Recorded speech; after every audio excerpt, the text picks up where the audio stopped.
CD 4. I am Lieutenant Digby, third of this ship, HMS Brilliant. Digby paused to let that sink in before adding, "The method by which you have come to serve aboard this vessel is to none of you pleasant. But serve you must, for after taking the oath on deck you are subject to the Articles of War, and those articles do not allow for any insubordination. Do not, whatever you do, seek to fight the system of discipline aboard this ship, for I warn you that retribution will be swift and unpleasant.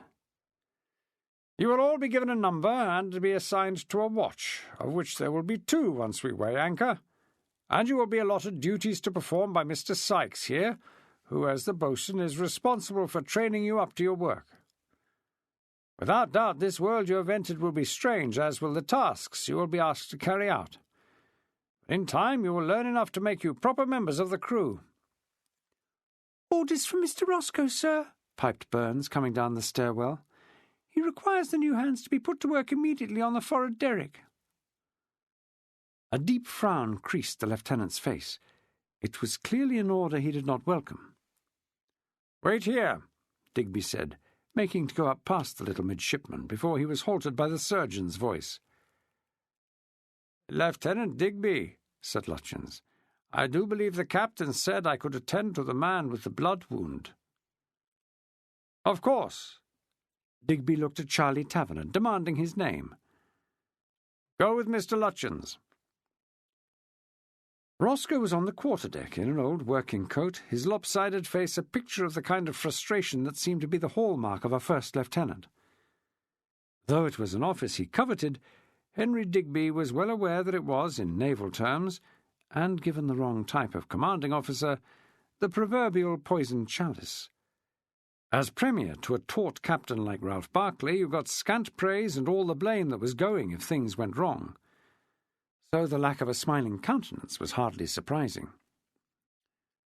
"Sir," Digby said, lifting his hat to a look of indifference, "these new fellows have not even been shown the layout of the ship. Roscoe cut across him. "Perhaps, Mr. Digby, with my permission, you can go to the captain and explain why the holds are not yet stowed. We are under orders to weigh. We still have stores coming aboard, and that does not allow for indulgence. Be so good as to obey the instruction you have been given. And might I suggest that someone who knows how to drive them, Kemp perhaps, be detailed to that duty, for they will not work with a will unless they are made to." "Sir," Digby replied, because there was no other option. Backside on a wooden chest, being attended to by the surgeon, Charlie Taverner was left to wonder how Lutyens had come by the title, for he had not received it for tenderness. "This particular herbal curative is called Melissengeist and is of German provenance, made by the nuns of a particular Rhineland abbey. The ingredients are secret, unlike the effect, which can be remarkable when used on a wound." If Lutyens had bothered to look into the face of Charlie Taverner, he might have had some notion of how ham-fisted he was being. Every time he jabbed at the wound on his patient's head, Charlie winced, though he kept himself from emitting any sound. On deck, the man Lutyens had already treated in a like manner, who also had broken skin on his crown, a quarter-gunner by the name of Dysart, was warning his fellow crew members that their new surgeon was as close to a sorcerer as he'd ever seen, with his strange, reeking foreign potions, as well as being a heavy-handed bugger. "Charlie Taverner," Lutyens said. Though it was not a question, Taverner answered in the positive. "You're not a seaman?" the surgeon asked. "Why, you are the quick one, your honour," Charlie responded, eyebrows raised, eyes twinkling, thinking it was a daft question. "Who's gone and seen me for what I really am, a proper gent?" Lutyens just looked at Charlie as he added, "Hard as I try to hide it." "You choose to be jocose?" "I mightn't if I knew what it meant." "What was your occupation?" "How does grave robber sound? Bet you been a medical cove has brought a few corpses in your time?" "I have, and I doubt they came from you, for robbing graves is hardly necessary when so many cadavers can be had from the streets or the river. So what was your true employment?" let's just say this and that, Your Honour. Obliging Charlie Taverner, they called me. You wanted something done, I was there to do it.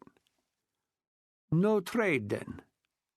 None that warrants the name. The surgeon was looking at him in an odd way, unblinkingly, like a cat would look at a caged bird, which served to remind Charlie of what he had temporarily forgotten, where he was, and why. Are any of the others come aboard, your friends? One or two, Charlie replied more guardedly. Anyone in particular? That fellow who refused to give his true name, perhaps? Charlie positively spat. No. Lutyens sighed as if frustrated, seemed set to pose another question, then thought better of it. You are done. You may join your fellows on the upper deck. Where would that be? It was pleasing to see the man hesitate for just a second, evidence that he himself was not certain.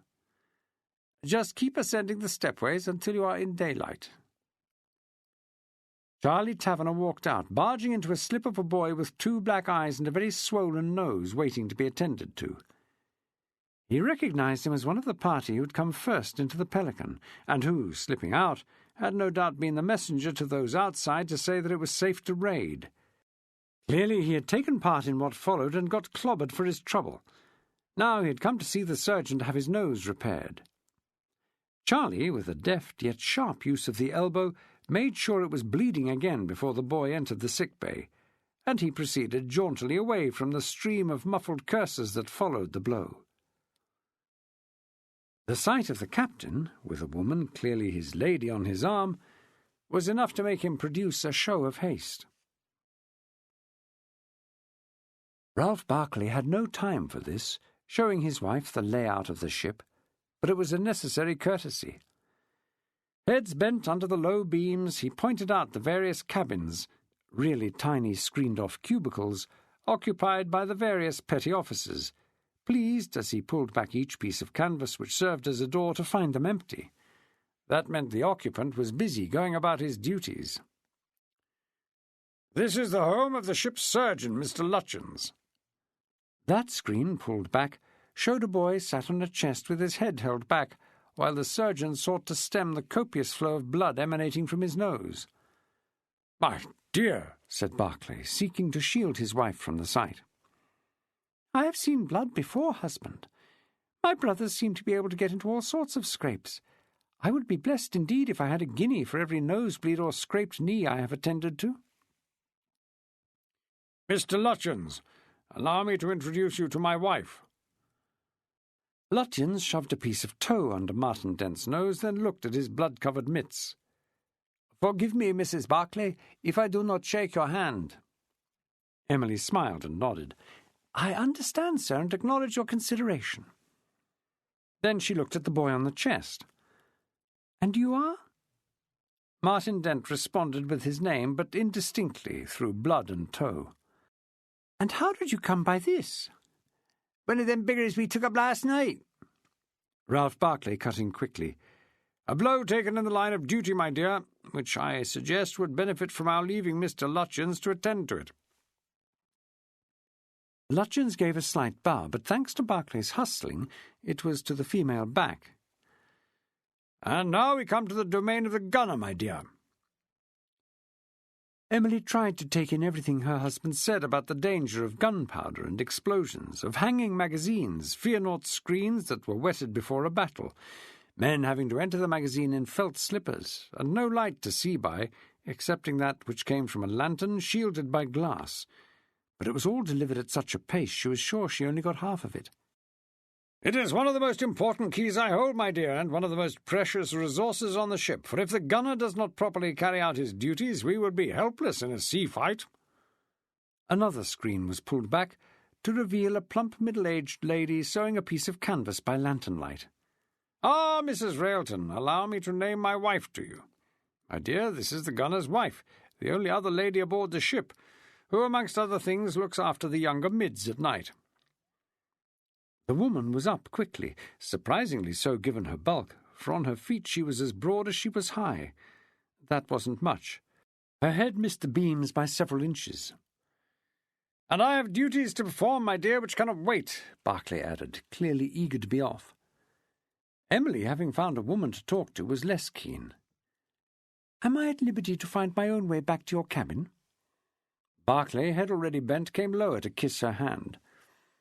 "It is now our cabin, my dear, and of course you are at liberty to go anywhere you choose," he added as he departed, "though I would caution against going anywhere near the holds." "Mrs. Railton," said Emily, turning back to the gunner's wife, round red face lowered so that she did not meet Emily's eye. A curtsy, then a soft "Ma'am." Looking around the confined space, which could be no more than 10 feet by 4, Emily tried to imagine how this lady slept in it, never mind her husband, and God knew how many others. Lost for a compliment, she said, "Snug, very snug." "Ma'am." "How many boys do you care for?" Finally their eyes met. "Only one, ma'am, Mr. Burns." Emily was about to say, "Who is my nephew?" but Mrs. Railton's guarded look stopped her. At ease herself in conversation with strangers, Emily was acutely aware when others were not, and what followed was an embarrassed silence. "I dare say you have many duties awaiting your attention." "Ma'am," was the only reply she got, but the slight hunch of the shoulders spoke more of, "Leave me in peace." "Well, when I have found my feet, we shall talk, Mrs. Railton, for all of this is very new to me, and I'm sure I can trust a fellow member of my sex to advise me of the do's and don'ts of life aboard ship." "Ma'am." "Captain Barclay's cabin is right back that way?" Emily said, pointing towards the stern. A sharp nod was the response. Chapter 6. Sauntering up to the deck, Charlie Taverner was cursed for being slow, then instructed to join his fellow pelicans employed to take on water. This was being pumped on board through a canvas hose from a square-shaped vessel alongside into barrels knocked up by the ship's coopers, the fluid acting to seal the wood as it expanded. Topped, they were hauled up high on a derrick, then swung over a hatchway, to be lowered down at the command of the seaman overseeing the operation. Down in the hold, those barrels had to be stacked and wedged.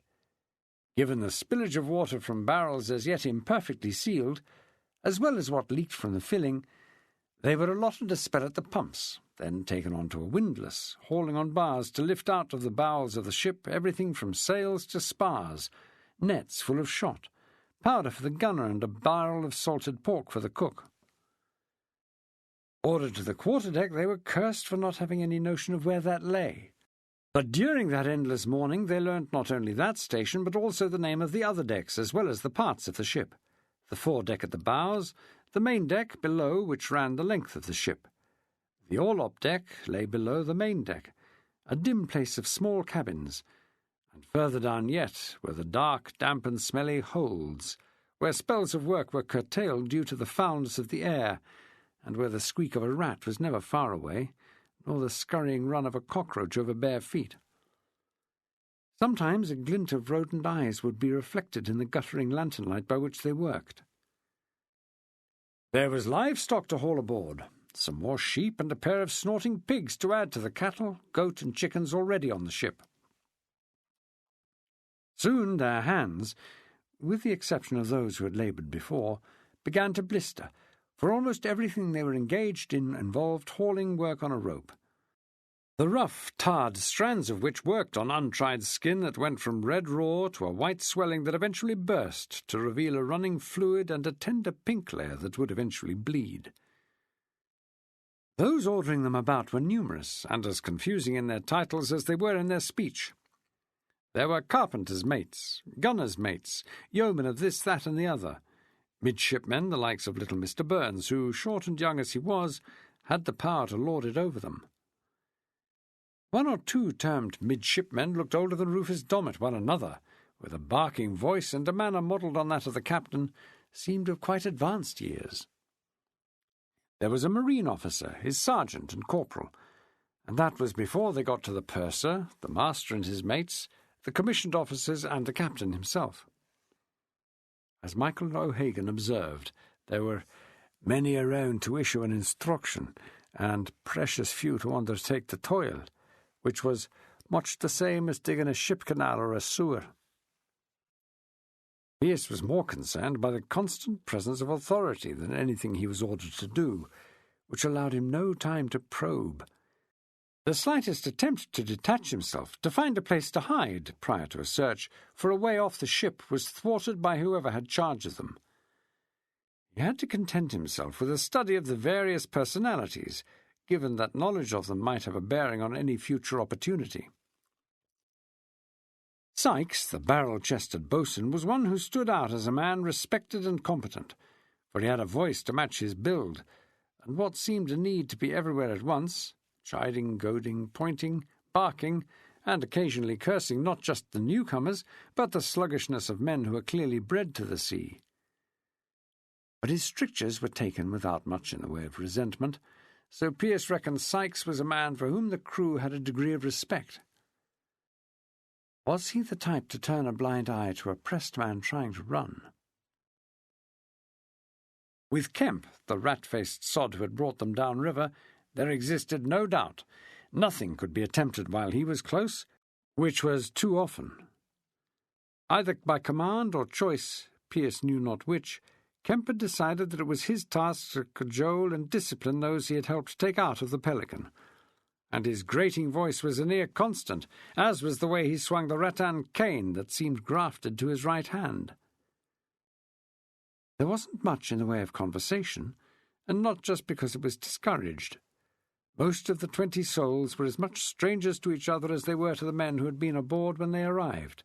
Charlie Taverner made the odd joke, some disparaging aside on the men who ordered them about, but he was not the cheerful scallywag of the previous night. He was as watchful as Pearce, absorbing what lay around him with a view to exploiting what he learned. As the tide slackened, Pearce noticed the exposed mudbanks left behind on that low, marshy island.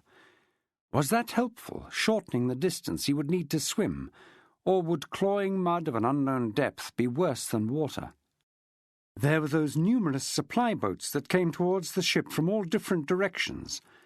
If he could get aboard one, and always assuming the assistance of those manning it, a very big leap of faith, it mattered what route they took back to their landing place. Directly and over water to the point where they picked up their stores was no good. What point was there setting foot ashore on a busy quay? He needed something that shaved a quiet strip of land close enough for him to wade ashore. 2 other things caught his eye. First, the little fish-faced surgeon was a nuisance. He seemed to be forever close to where he and his fellow pelicans were working, trying to pretend indifference while surreptitiously jotting in his notebook when something took his interest. The other was the captain's wife, allowed for a brief period to walk on the deck just in front of the cabin, wrapped in the same cloak, the wind ruffling those strands of her auburn hair not contained by pins and bows. There was a hunger in the look Pearce gave her, not because she represented a means of escape, but more that she was a sign of normality, a symbol that there was a world beyond the confines of these wooden walls, one that he was certain he would return to. He longed to make contact with her, aware that it was as much her unavailability as her beauty that created so powerful a desire. What was her voice like? Would she smile or frown to be approached and subjected to a show of gallantry? That she was another man's wife mattered not at all. In the world John Pearce had left behind in Paris, that was a spur to dalliance, not a hindrance.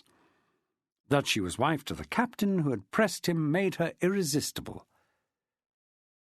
Michael O'Hagan spoke softly in his ear. "I would look elsewhere, John boy, if I were you, for you have had one clout on that account already, and if I can see the direction of your gaze, so can others." It was good advice, so Pearce dragged his thinking from consideration of Barclay's wife to contemplation of those with whom he was working. Would escape be easier as a group than as an individual? It was a repeat of the situation that had faced them all in the Pelican.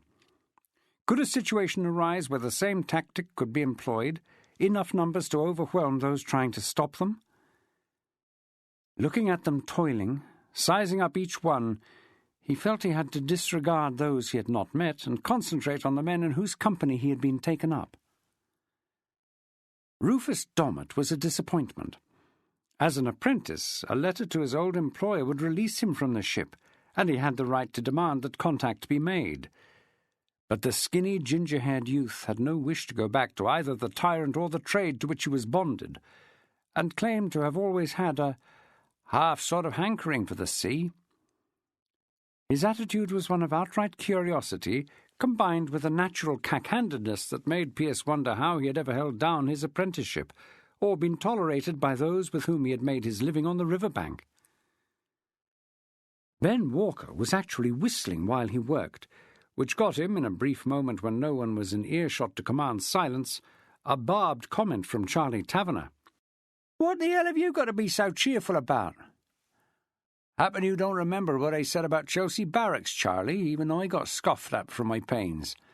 Now, I might prefer to be a soldier than a tar, but either is better than what we had, and 10 steps ahead of what we might have looked forward to in those damned liberties." Abel Scrivens was scathing in reply to that. "Those damned liberties served you well enough when you needed them.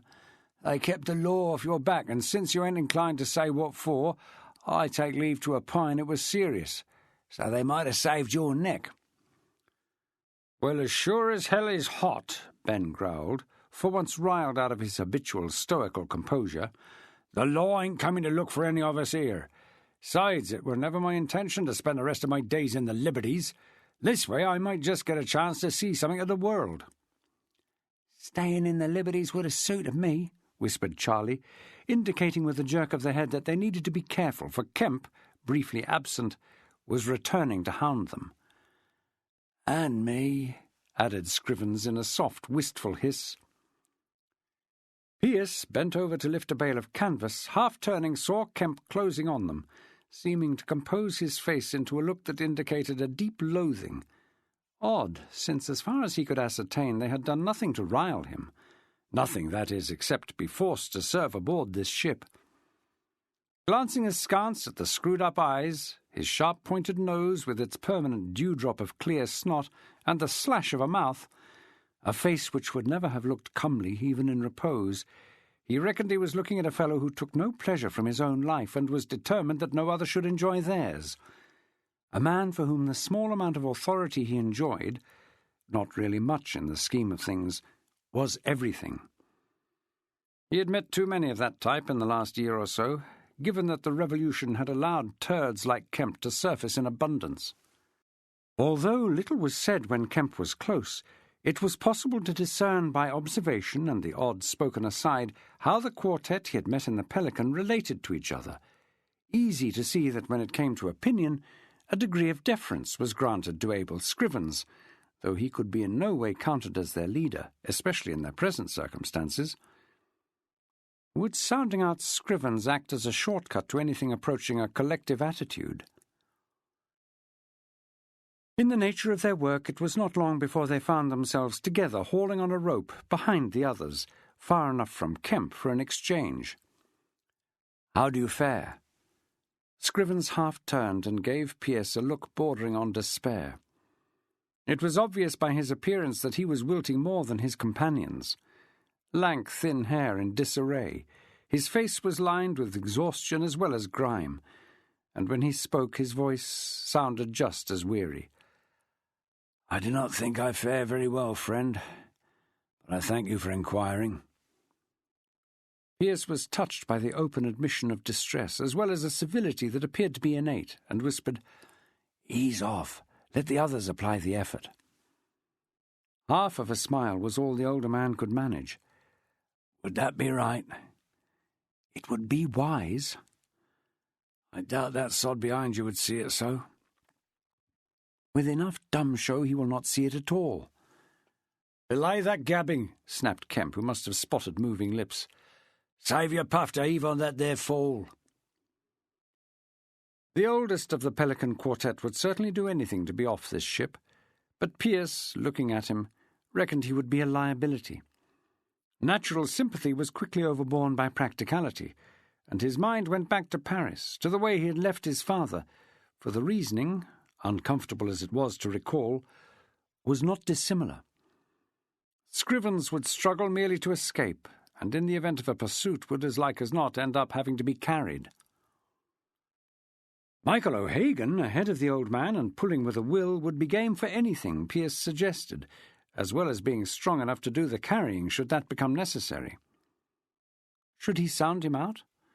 Would a talk to Charlie Taverner help? Perhaps even a notion of how to get away. Taverner was a fly sort, able to quickly spot and exploit an opening. Had he seen something that Pearce had missed? Whatever, he knew it would have to wait. There were too many ears on deck to discuss anything now. A gun boomed from the built-up shore, and everyone stopped pulling as all eyes turned towards the puff of smoke it created. To Pearce, looking aft, those on deck, officers and seamen alike, seemed for a second to be frozen in tableau. That did not last. Barclay appeared, hatless and looking to be in a foul mood, so the officers began to yell even louder at their various parties, as did Kemp. Abel Scrivens was slow to respond and stood looking at the shore, which earned him a stinging blow across his shoulders. "Will you get your back into it? They've made our number," spat Kemp, his face furious. Having no idea what the boatswain's mate was talking about, Scrivens failed to move at the required speed and was forced to cower as he received another swipe, which had Pearce interposing his own frame between the boatswain's mate and that of the older man to prevent a third. Face to face with Kemp, he could see nothing but venom in his eyes and total contempt in his expression, while at his back he heard the whimper of an old man who had been hurt, perhaps as much in his self-esteem as in the flesh. "I think you have harmed him enough." "It'll be you that'll feel the pain if you don't step aside." "I can take pain," Pearce hissed, sick to death of being on the receiving end of other people's malice, "and be assured that there will come a time when I can also mete it out." The flicker of doubt that flashed through Kemp's eyes was enough to tell Pearce he had succeeded, planting in the man's mind some notion of future retribution. For a bully, that was enough to induce caution. "Get back to work." "Mr. Roscoe!" Pearce heard Barclay call. "My cabin, if you please." Ralph Barclay could not sort out the watch bills by himself. He might know the warrant and petty officers, but when it came to knowledge of the crew, Roscoe, with his constant contact, knew more than he. The task was to balance the two elements that made up each watch so that they matched each other in skill and numbers. The right quantity of topmen per watch, including the older ship's boys, who would deal with the highest yards. Men to man the wheel and haul on the falls that controlled the sails, each group working 4 on, 4 off, while the others slept or idled below, with the caveat that should they go into battle, over 80% of the crew must be able to work the guns or take station to fire from the tops. "This will not be written in stone, Mr. Roscoe," he said. "We have too many landsmen for that." "Sir." "The pilot?" Barclay asked. "Already aboard, sir." Every minute of delay endangered the ship. The pilot had been in the wardroom for over an hour, with the Commodore's gun banging and HMS Brilliant's number on his signal mast above the order to weigh immediately. The man who was supposed to take them safely downriver would, as like as not, be so drunk as to be incapable before the frigate finally complied with its orders. That was not unusual. Pilots as a breed were addicted to the bottle and not shy of demanding that craving be satisfied. "I need a time, Mr. Roscoe," demanded Barclay as that infernal signal gun banged out yet again. Every other captain at anchor would be laughing up his sleeve at him, while secretly thanking God it was not himself on the receiving end of the Commodore's impatience. "I would say as soon as the men have been fed, sir." This was imparted with some passion. Roscoe was clearly worried that Barclay would deny the crew that before they weighed, for they were, as the captain himself was well aware, disgruntled that dinner and the spirits they were entitled to before that had been delayed. "Then you have my permission to tell the cook to get his coppers lit," Barclay said, before adding, "I want that we come off river discipline on the first dog watch. Come dawn, whatever our position, all hands are to stand to quarters as if we were at sea." That surprised Roscoe, and Barclay knew he might well be gilding it, for they could very well still be in the lower reaches of the Thames. But he wanted his ship to be an efficient weapon of war in record time, which meant working up the crew to sea duty as soon as it was humanly possible. "I would point out, sir," Roscoe protested, "that many of the men have yet to be allotted any station for that. We would have mayhem." "We will not have that, Mr. Roscoe, because you, along with the other officers, will ensure we do not. A certain muddle is inevitable. I do not expect everything to be just the thing. Dawn will not be for some 3 hours in this part of the year. Ample time after the men are roused to get matters organized without anyone on any nearby ship observing the confusion." "Forgive me," said Emily Barclay, emerging from a side cabin. "Am I disturbing you?" Roscoe had shot to his feet, careful to duck his bare head to avoid cracking it on the deck timbers, while Emily's husband had eased his backside a fraction off his chair. "My dear, I think Mr. Roscoe and I are done, are we not?" "Aye, aye, sir." Emily had only met Roscoe on 2 occasions, both ashore, and found him very stiff and formal. On the first, her husband had made the introduction, which, having already been appraised of the nature of their relationship, accounted for his manner. But the second time had been the previous night at the assembly rooms, and then he had been excessively reserved. Her sex and station made it impossible for her to encourage him to add his name to her dance card, and he had shown no inclination to place it there. Indeed, he had actively sought to avoid the sociable look in her eye. She suspected that, regardless of his opinion of her husband, he did not approve of her presence aboard ship. "I have been knitting, Lieutenant, a comforter for my husband to wear under his foul weather clothes when the weather is inclement." Roscoe's look made her feel foolish. Of course, with his lazy half-face, he had to work for any expression, but there was not a trace of a smile at yet another effort to be friendly. "With your permission, sir," Roscoe said, "I will be about my duties." "Certainly," Barclay replied, "but be so good as to send my coxswain to me."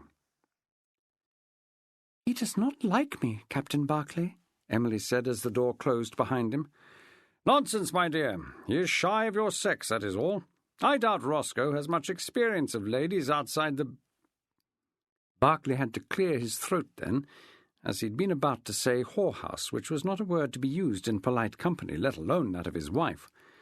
"From the little I know, his family is all males, brothers." "There must, in all conscience, husband," replied Emily, with a twinkle in her eye, "have been one lady in the house. It is a necessity of reproduction, I believe."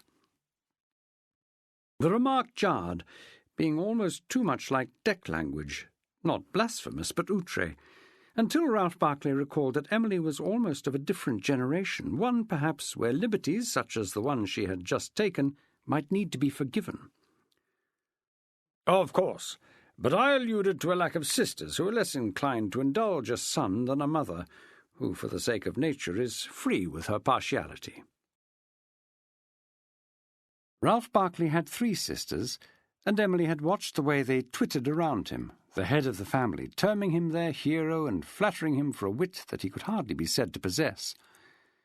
They were, to her mind, mighty silly creatures, but of course she could not say so. She could only think that if she had possessed any reservations about coming to sea with her husband, the prospect of being left at home in Somerset with that trio had spurred her to bury them. "Tell me, my dear, what do you think of your new home?" "It is all very strange." "Naturally." With her husband looking at her expectantly, Emily was in a quandary. There were many unpleasant things about being aboard. It was cramped in the extreme, and in terms of creature comfort sadly lacking. No pictures adorned the walls, and what furniture had come aboard was functional rather than eye-catching. Some of the smells she had experienced, especially on her short tour of the ship, had made her thankful that she had brought aboard a batch of herbs to make a nosegay, and there seemed to be no one for her to talk to.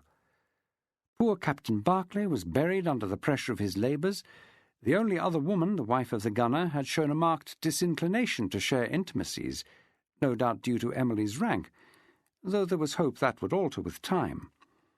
The officers and midshipmen were polite but silent, going no further than a raised hat, and connection to anyone below that was impossible, and very likely forbidden. Shenton, the steward, was not used to the needs of females, nor overburdened with what could be termed decent manners, and had already barged into the side cabin after only the most perfunctory knock. "I am sure," she replied, walking round the desk to touch her husband's shoulder, "I will come to love it so much that I will scream when you try to put me ashore." Ralph Barclay laid his hand on hers, positively cooing. "Take the word of an old salt, my dear. The day will come when you will scream to be ashore, for that is a state everyone reaches who goes to sea. But I would want you happy now." "When will we be able to invite your officers to dinner?" The sudden look in his eyes, a change from tender affection to a flash of annoyance, had her adding, "I would so like to feed up little Mr. Burns. Am I allowed to call him Toby? He looked so piqued when I came aboard." Ralph Barclay had softened his look, though inwardly he was still taut. Thanks to Emily, he had the means to entertain his officers royally, and her question had reminded him of that. But it had also reminded him of the fact that his deck officers were not his choice. Sam Hood had foisted them on him, so the natural inclination to be social with them was lacking. "You may call him Toby in private, my dear," Barclay replied, hedging round the main question, "but it would be a mistake to do so on deck, or even if he was our guest at dinner. As to entertaining the officers, let us get to sea, for I fear that you will observe me being stiff with all of them until the ship is properly worked up. I must also tell you that it is deuced difficult to be continually barking at a fellow 1 minute, which the nature of my duty demands, then hosting him to a meal the next." The knock at the door saved further explanation, as the shout of "Enter!" brought in Hale, her husband's coxswain, who immediately whipped off his tarred hat and knuckled his forehead, while at the same time shoving a quid of tobacco, which he had been chewing, into the side of his mouth. "Mr. Hale," Emily said, noting the numerous scratches that covered the coxswain's face, "I am very pleased to see you again." "Why, that's right kind of you, Mrs. Barclay," Hale replied, his knobbly face creased with pleasure, the number of missing teeth rendered visible by a wide smile that showed, in a rather unpleasant way, the brown tobacco-stained remainder. Here was another person Emily thought she must get to know better, for Hale had served with her husband for many years, and had turned up to attend his captain at their wedding, walking all the way from Portsmouth to Frome, a distance of some 70 miles. He had brought a gift of a pair of embroidered linen handkerchiefs that must have cost much more than he could afford, which served to mark the depth of his respect and loyalty. The bond that lay between them was obvious in the way Hale had been greeted by her husband at the churchyard, with equal respect. Here was a man that Captain Ralph Barclay trusted absolutely. The thought struck Emily that from Lemuel Hale she might learn more about her husband than she would ever glean from his own lips. "I be right sorry, Mrs. Barclay," Hale said, twisting his stiff black hat in his gnarled hands, smile now gone, "that you was forced to hire a pair of Medway brutes, and they're wary to get yourself aboard the barkie. Should have been me that fetched you, it being like my duty." "I'm sure you had other duties more important to perform, Mr. Hale." "Still, I made plain to Mr. Roscoe that it weren't right, respectful like, but plain. But he could not spare me a boat and the men to crew it." Ralph Barclay shook his head slowly and tut-tutted at such pettiness, but she could only nod, feeling a marked reluctance to enter into any discussion with the likes of Hale regarding any of the officers, and particularly Lieutenant Roscoe. At the very least it would be tactless, and quite possibly downright perilous, for Emily was already aware of some of the currents of friction that existed. Besides, it was a golden rule drummed into her by her own mother that one did not discuss one's peers with servants. The fact that the two men obviously had some service matter to discuss saved her from any response and obliged her to move to the coach, the small side cabin which had been set aside for her as a place of ease, leaving her husband and Hale to their business. As the morning wore on, a gun banged every half hour, and each time they heard it, those in command looked towards the shore with a troubled expression, before yelling at their parties to demand greater effort. During that time, Pearce warmed more and more to Michael O'Hagan, for the Irishman, a prodigious worker, had a happy knack of getting under the skin of those put over him with seemingly innocent, softly delivered inquiries, questions that had Pearce struggling not to laugh out loud. "Would you be after explaining to me now," he inquired of some fellow in a blue coat, "what it is you mean by stays, as any of those I ever saw were on a lady and never made of rope?" That answered, he had another, which earned him a swipe. "Would them blessed stays you were telling me about be like to hold in what you're after calling the waist?" Michael got in another telling dig when Kemp showed them the heads, and the common sailor's place of easement, no more than an exposed wooden seat facing the prow, with a hole that led to the filthy, detritus-filled water that lapped against the side of the frigate. Kemp, eager that they should not mistake their station, pointed to another privy, one with a door. "This here roundhouse, which be shut off from winds and weather, ain't for the likes of you. This be for those with the rank to go with the privilege." "Well, John, boy," said Michael with a look of wonder, "there'll be a right rank stink emanating from that quarter. Happen we're better off in the fresh air." All the pressed men had felt a rattan cane on their backs at some time during the morning, but Michael seemed almost to go out of his way to encourage it, never once, to the further annoyance of those given charge of him, letting them know that he had even felt their blows. Abel Scrivens got hit repeatedly for feeble inability, and squealed like a stuck pig each time it happened, seemingly unaware that such a carrying sound tended to encourage a second blow.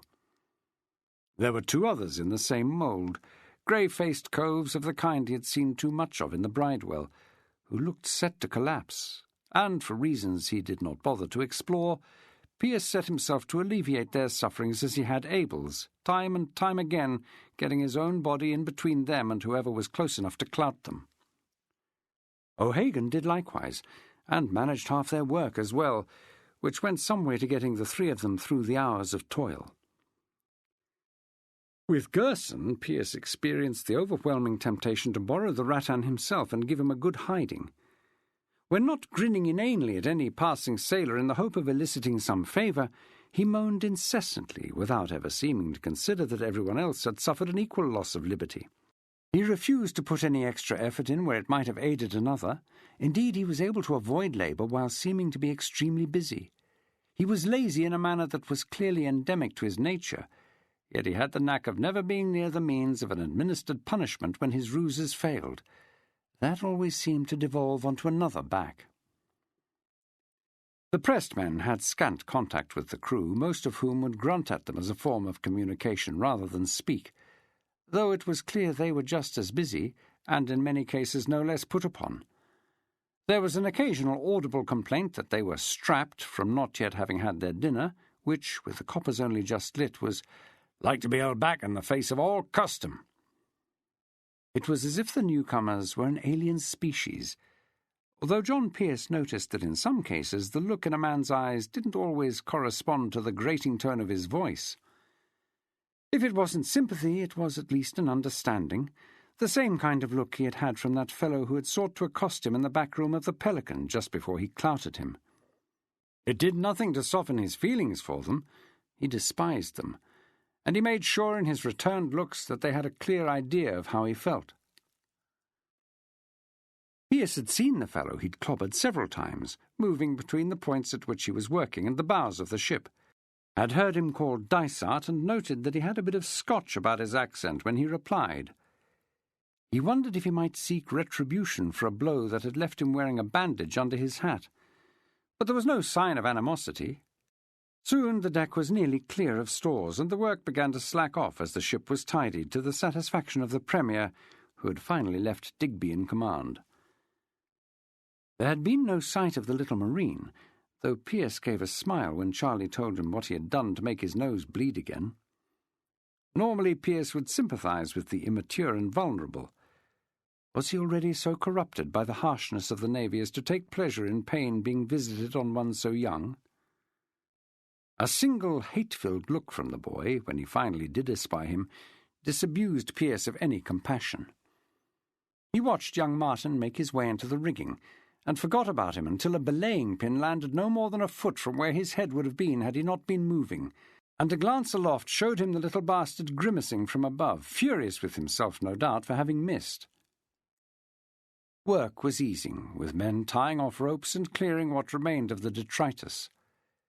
Dysart, accompanied by another sailor, came then to give them an instruction, which was delivered in a benign tone, in sharp contrast to the grunts and cursing with which they had been treated up till now. "One more task, lads, before you get your dinner."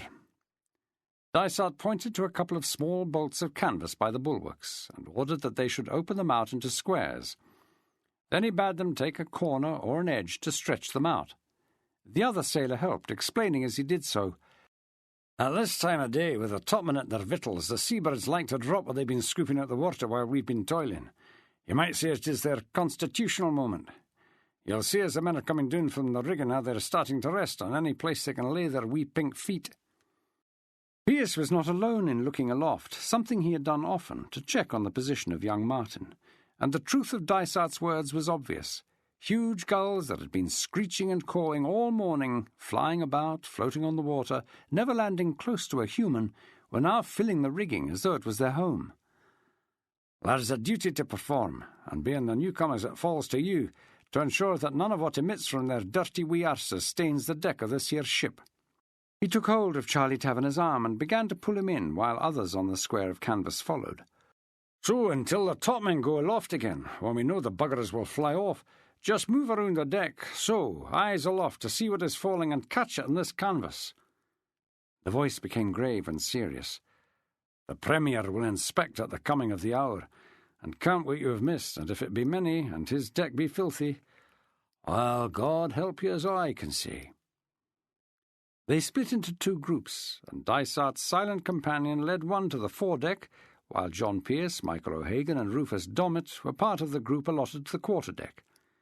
Dysart said eagerly, "The best way is to keep moving, and take it in turn to look aloft. When you see one of those gulls shake their arse feathers, you'll ken that they're about to pass the packet. Then you just run underneath the wee sod and catch it, neat as you like." If he had not been so tired, Pearce would have seen it for what it was, a way of guying the lubbers. But with a brain dulled by lack of sleep, too many insoluble thoughts, and a lot of heavy toil, it was some time before he realized, time in which he and his companions staggered about the deck with scant coordination, tripping and falling as those who took the task seriously called for a move. It did not help that knowing left from right was not a unanimous ability.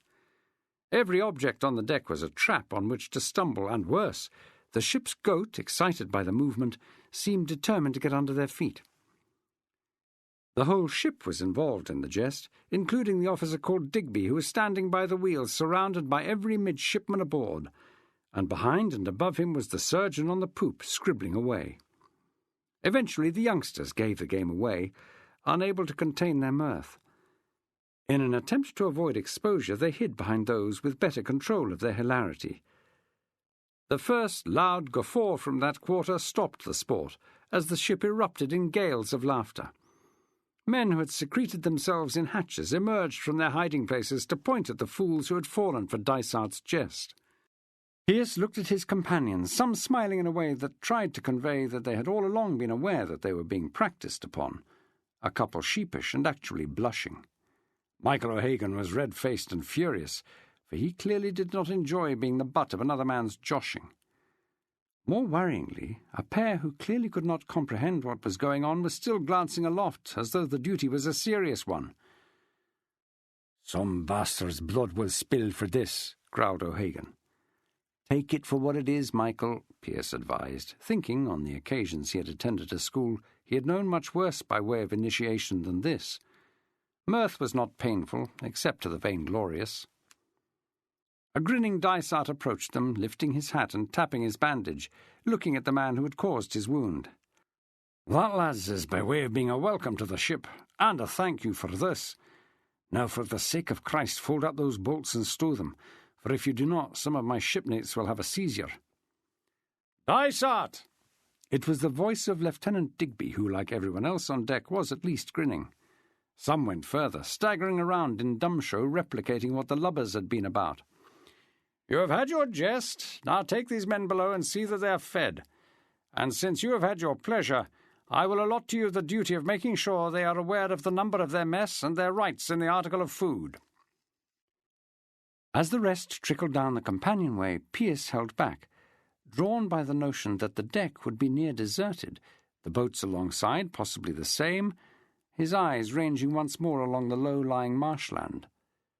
Those left behind on the quarterdeck, Digby and a couple of mids, were talking amongst themselves.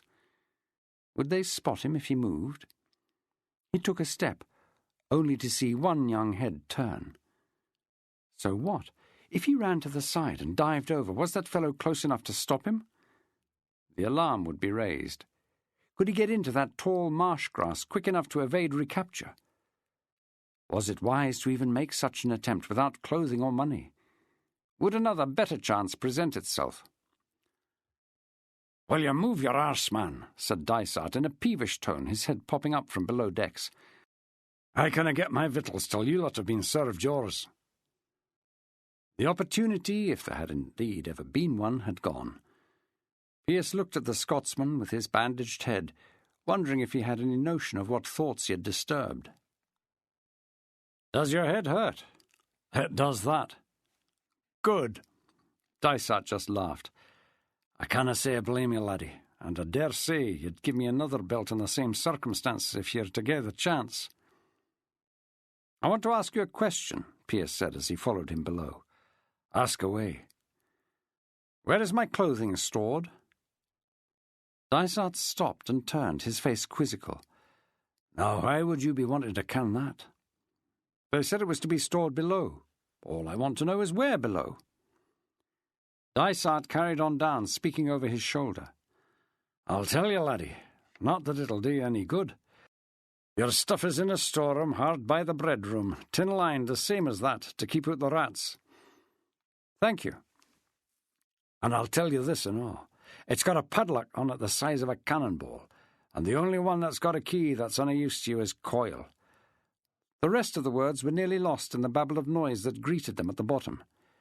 "Besides that, it's right close to the gun room, where the officers hang out, so you can forget whatever notion you were gnawing on just now."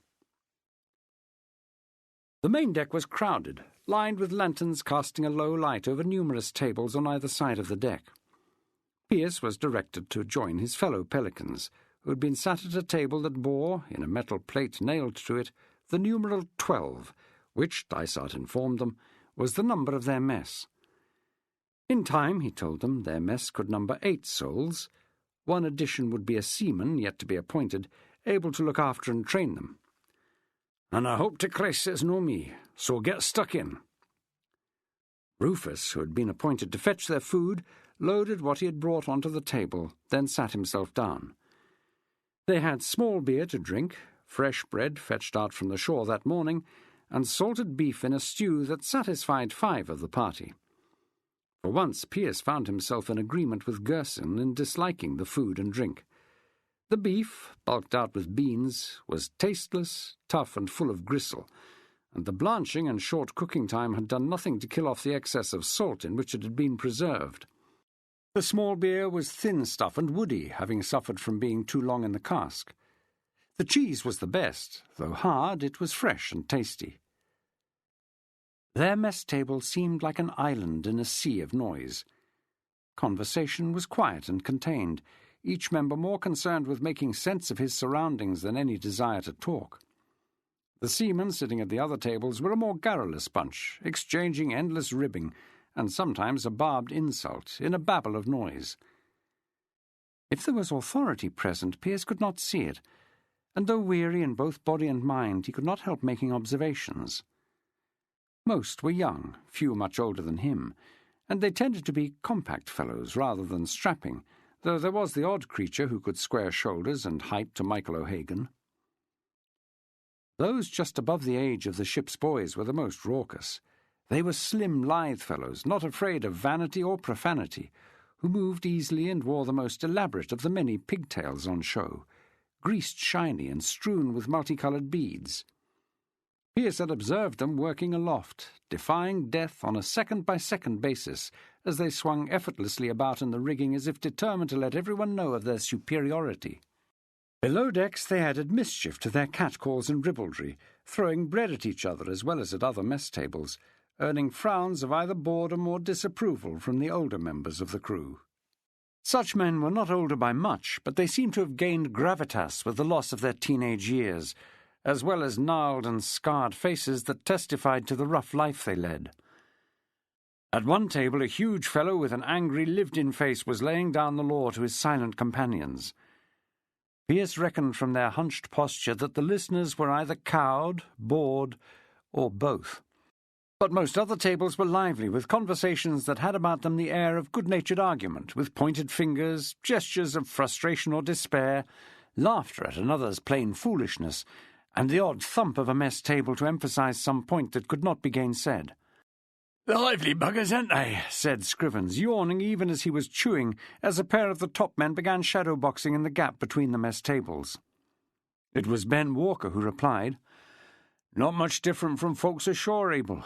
We's mixed with worse than these on the river bank." "Well, they're not the company to which I am accustomed," sniffed Gerson, his eyes ranging around the deck with obvious distaste, an expression that stayed with him as he looked at his plate of food. "And what kind of company would that be?"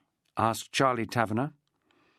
"I am used to a touch more refinement," Gerson insisted, poking at a bone with his knife, leaving none of his messmates clear if he was talking about the food, them, or the whole crew of the ship. "How come you landed in the river?" It was Rufus who made the inquiry, all open-eyed and innocent, gauche enough to pose a question that everyone else sensed would be unwelcome, but one to which, judging by the way bodies eased forward, they all wanted an answer. "It was a mistake, a foolish error." "I'll say," scoffed Charlie. "Dipping in the Thames is not a thing one does for a jest, and that just in a shirt and breeches of a winter's night."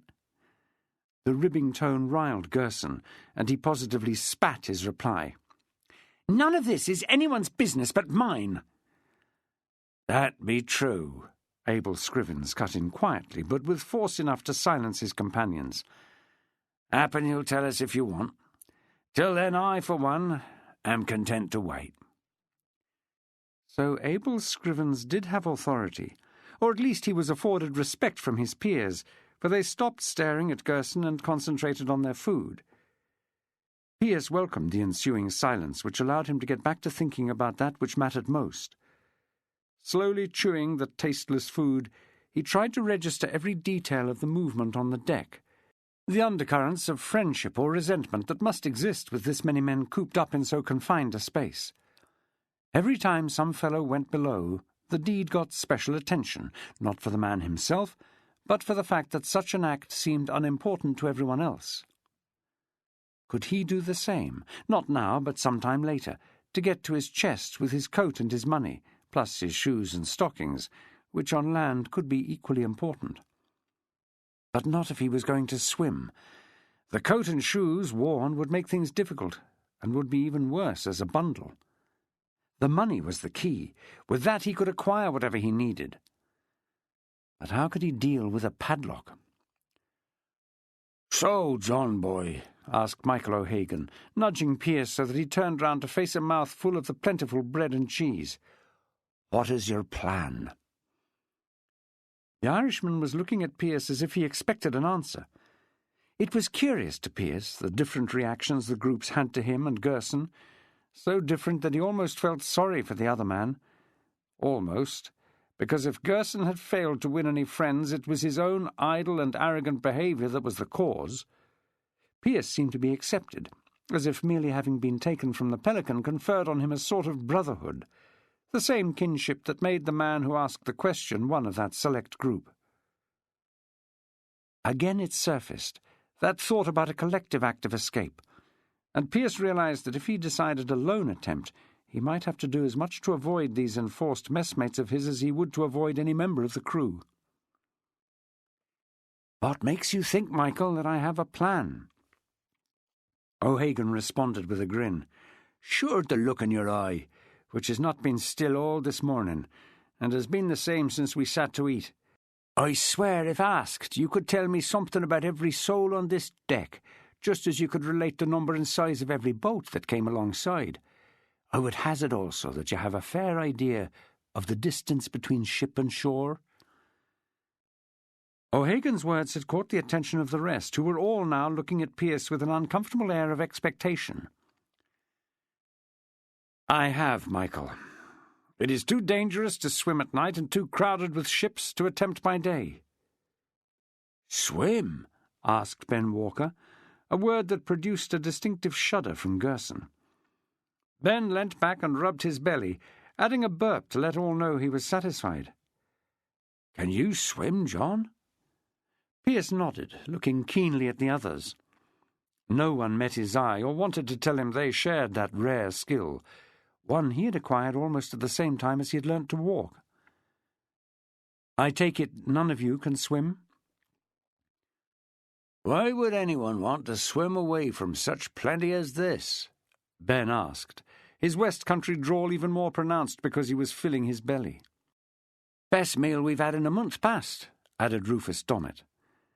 Cornelius Gerson managed to snort and sneer simultaneously. "Then I do not envy you your table." The ginger-haired youth who had been, with Ben Walker, designated to collect their dinner was all enthusiasm. "Do you know what we get?" "Prison food," said Scrivens, jabbing at a piece of bone, an act that made him wince as he jarred his bruised shoulder-blades. "That's what it is, prison food." "Not even Newgate jail would serve you this," Gerson scoffed. "How would you know?" asked Charlie Taverner quickly. "I guess," Gerson spluttered, his face reddening to give lie to the words. Pearce looked closely at Gerson then, to see if there was any trace of the effect of prison on his face. But of course there was none. His skin was flawless, and even streaked with the grime from his morning's work, absurdly handsome. If he had been a Newgate, by reputation even worse than the Bridewell, any marks would have faded, just like it had on his own. The scars of such confinement were in the mind. "Chancy thing, guessing," Charlie added. "Might get us making up all kind of tales. Might be best if you was to tell us all about yourself. Confess, like." "What makes you think I have something to confess to?" Gerson demanded. That got a hoot from Charlie. "If you ain't, mate, you're the only one at this board." "Leave him be, Charlie," said Abel. Charlie's bandage had not been very successfully applied. It had come loose, and dropping over one eye made him appear piratical. But when he swept it back, it was clear he had lost any trace of good humour, and he was not about to be put off. "Happen there's more to you than you're letting on?" Gerson declined to answer, as Charlie looked hard at Ben and Rufus. "You two may be content with this, but I am not, any more than Pearce." The use of his name again earned Charlie Taverner a glare, while those not sure of it looked happy to have it confirmed. "Content?" They all lifted their heads to the voice and saw a knobbly-faced fellow with black eyes and a swarthy, scratched complexion, pigtailed under a shiny black-tarred hat. "That'd be a lot to ask for in this life, to be content." No one replied, but that did not stop him from pushing on to the end of the bench. "Take a seat," said Michael sarcastically. "Hail." "Would that be a name or a salute?" asked Michael. The look with which Hale responded to Michael's jest and Pearce's added chuckle was humourless, more an expression of tolerance for an old joke than any ire at the affront.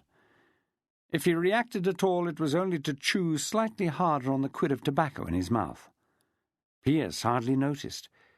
He was looking over Hale's shoulder, aware that their mess table was now under observation, and that the level of babble had eased just a fraction. This fellow joining them had drawn attention. Why? "You've been marked as the droll one, Paddy." Michael's face closed up. "I am after being choosy who I allow to call me Paddy. Generally I grant the right to my friends, which is an estate you do not enjoy." Hale pulled the now empty mess kid towards him, directed a stream of dark brown spittle into it, then replied calmly, clearly unfazed. "Happen I'll tell them you're windy as well, given to speechifying." "You can tell them," Michael added, raising a clenched fist, "whoever them may be, that I dislike being practised upon, and that I am inclined to act upon such with this." Hale's sparse-toothed smile was slow and infuriating. though as he spoke he took a care to lean back slightly, which would take him out of the range of that ham fist. End of CD 4. CD 5. There's one or two aboard who will not shy away from that, Paddy. You do. Now, mate, on an open deck for all to see, and a boatswain's cat and a disrating just waiting for the miscreants.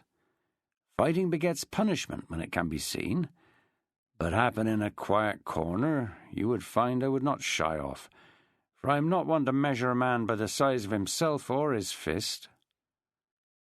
O'Hagan has nothing to lose, said Cornelius Gerson with a snide air. Hale grinned slowly. He has, and I reckon before this commission is out he will find out what that is. What is it you want, Hale? Asked Pearce, throwing a sharp look at Gerson to shut him up. He had a fair idea what Michael would lose, the skin off his back. Hale executed a slow chew before replying. Why would I want something from the likes of you? Mr. Hale. The compliment earned Pearce a nod. You were one of those who pressed us, were you not? Another nod, slower to come this time to confirm what had been a guess, because though Pearce thought he had heard Barclay shout the name and allude to a scratching female, who could well be responsible for the very obvious marks on the man's face, he couldn't be sure. One cheek appeared to swell as the tobacco was pushed sideways. It would be of interest to hear what you think of the likes of me. It would not be pleasant to the ear, said Charlie Taverner, but I am happy to try if you so wish it. Like as not, Hale replied, but what we was doing comes under the heading of necessity. He could see half the table about to protest and held up a hand to stop them. I came here to do you a favour. Like last night? Demanded O'Hagan. And to stop you from doing something daft, like trying to jump off the ship into a boat, or swim to Sheerness or the Isle of Grain. Thoughts like that be natural, but you's been told already under what laws you serve, and don't have a doubt they will be applied.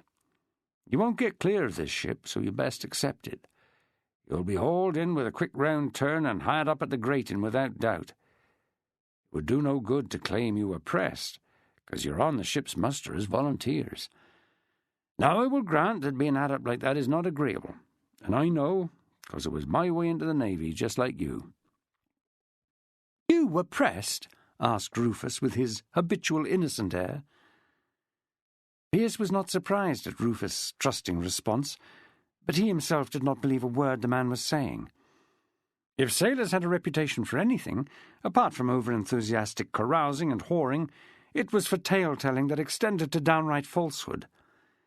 Hale had an air about him of that sort, the slight cock of the head, a lopsided smirk, the earnest look in the eyes to imply sincerity that achieved the exact opposite. I was, lad, and younger than you, it being during the American War. The American Revolution, said Pearce, in a dogged tone of which his father would have approved. Call it what you will, mate. It was war, and the fleet was short, and being a stripling under the legal age of 17 made no odds. I was taken just like you, and I can recall to this day what I felt on my first night aboard ship. Lost, sitting in a huddle like you was, plotting and a-planning, cursing those who did the deed. Hale's voice changed then, becoming eager and intense. But in time I came to see that I had fallen lucky. The work was hard, no error, but what toil ashore is any better? Life before the mast weren't half bad. I had food, clothes, and money being paid that I could scarce spend. The black eyes, heavy-browed, ranged round the table. Honest in your heart now, how many here have had more in their hand than would keep them sound for a week at most, eh? I have, insisted Gerson, looking to the others as if determined to make a point, underlining once more that he was not like them. The rest of his mess did not know him enough to concur or esteem him enough to care, so that the added words, many times, sounded weak and unconvincing. At the same time, Hale's voice, and the look in his eager face, took on a fervent cast. "And that be before we has a chance to take a prize. Why, I could tell you tales of fortunes made at sea. Spanish treasure ships so laden with gold they can barely float have been taken by the King's Navy, with money by the sackload for every man in the crew. Think of that. Look around this deck. Do you see heartbreak? Look at me. I ain't nobody now. I put myself to it, and I have an honourable station in this here Navy." "Mr. Hale," said Pearce, electing to speak for them all, including Cornelius Gerson, whose eye had lit up at the talk of gold. "I thank you, even if your tales of prize money are romance. And romance, mate, it be the right sound truth." "So true," Pearce replied with cold precision, "that you are still in your honourable station." The pair locked eyes, as if Hale thought that by doing so he could make Pearce back down. His adversary was tempted to let him know just how wise he was to such deceit. There was hardly a tavern in the land that did not have its ex-tar trying to keep his throat lubricated by exaggeration. Sea monsters, deadly storms, compliant women, some of them two-headed, and most of all wealth, gold and sparkling jewels, which by the most devilish ill-fortune had slipped through their fingers. Pearce had met them, listened to them, and long ago learnt to see such storytelling for what it was, just that. Hale broke the stare first, nodded and said, "Hark at what I said." "Which part, the truth or the fiction?" That was received with a grunt, and the man turned. All eyes watched as Hale made his way to another mess table, to another huddle of pressed men from the Pelican. They would be talking the same talk, and Hale would no doubt deliver the same lecture and hold out the same prospect. Who knows, thought Pearce, he may well find willing ears, for as well as hearing the tall tales, he had observed many a gawping soul who plainly believed every word. "So, John boy, I ask again, what's the plan?" said Michael. Faced with more looks of hope and not wishing to say nothing, Pearce replied, "Pen and paper, Michael." "Handy instruments if you can employ them," the Irishman replied, holding up his hand again, this time with thick fingers spread. "Jesus, they're not much use to me." "And who would you be writing to?" asked Charlie Taverner. "Anyone in authority that can get me off this ship." "Just you?" Pearce locked eyes with Charlie then, but said nothing. "I can write," Gerson said with a surprised look. The notion seemed to trigger something in his mind, for he rose quickly from the table and walked away to pass slowly each of the other mess tables set out at intervals along the deck. Even though Pearce could only observe his back, he guessed Gerson was employing that infuriating smile, ingratiatingly aimed at every member of the crew, some of whom were responding. At one table it was enough to allow Gerson to sit down. "You must be able to write, Abel," said Pearce. "Happen I can," the old man replied, his face and voice full of melancholy. The others who knew him well just looked away. "But then, what's the point when you ain't got no one to pen a letter to, except in some sod that wants to chuck you in jail?" "Another visitor," hissed Charlie Taverner, which forced Pearce to forget Gerson and look instead at Kemp, who was heading for their table. "They say," Michael expounded, "that the smell of corruption comes from what they term the bilges." Kemp got a direct look then. "But I take leave to doubt that's the true cause." "Your nose might be too close to your arse," Kemp replied. "While yours I would liken to a diseased prick with the discharge you have hanging from its end." Kemp had been insulted too many times in his life to be fazed, but he did use his sleeve before he spoke again. "Clear up around you, and the mess table, lest you want to be mother to your own tribe of rats." "We were promised clothes in which to work," said Rufus Dommett, very obviously thrilled at the idea of being given anything. "We have to weigh first," Kemp replied. "Would I be right to say that the purser advances goods against wages to come?" asked Pearce, too busy with his own thoughts to register what Kemp was saying. "You would," Kemp replied, ignoring a curse from Abel Scrivens. He added, "And he'll put it against your bounty if you ask him. So what is it you're after?" Kemp's face showed a deep curiosity, an eagerness to know what this John, whatever his real name is, wanted to buy. Pearce had no intention of obliging him. A whistle blew several notes, followed by a shouted command. "All hands stand by the way anchor." Kemp's rattan twitched. "Time to shift." Pearce, holding the man's gaze, had felt his heart jump at the command to weigh, and cursed himself for missing what Kemp had said earlier. The frigate was about to depart the Nore anchorage. If he was going to go, it had to be now. But standing, he found himself swept along with his own messmates as well as others, all heading for the capstan. Chapter 7. The Pelicans arrived to find most of the crew assembled round its bars, ready to bring the ship's boats on board. A rope ran forward along the deck through a series of heavy blocks up to the deck above. At the command, the newcomers copied the action of the experienced seamen and took hold of the bars. On another command, they began to heave, some 50 souls digging their feet into the planking and pushing with all their might to get the boats out of the water. Lanterns were lit as the boats were placed over booms that ran across the waist, for they blocked nearly all of the available light, dripping water onto the deck from bottoms that were green from the time spent in the river. Next the order came to "Hove short," followed by "Rig the messenger cable." That command saw the rope on the capstan cast off, to be replaced by one that was a huge continuous ring. Looped over and set in the capstan groove, the free end was taken forward to where a party of men and the ship's boys gathered by the thick cable that disappeared out of a hole in the side. One sailor started singing, which was taken up by the others, a rhythmic chant designed to maximize the effort that they were making. "Who would be a sailor? I would me. Go, go, go, Jack, go!" The last go had everyone applying pressure at once, and Pearce felt the first easy movement as the capstan responded, only to realize that all they had done was to take up the slack on what the sailors called the messenger. The chant was repeated over and over again, but there was no quick speed gained, just tiny increments, accompanied by the creaking of the rope that made it sound as if it were going to part. Ahead, men were attaching cords both to the thick cable and the messenger that ran round the capstan. "Why is not the damned thing moving?" said Michael, red-faced with pushing. "The cable weight, pudding-head," gasped a sailor. "Without we raise it from the water and get it taut, we'll be here all day." "Sure that would suit me fine, friend," Michael replied.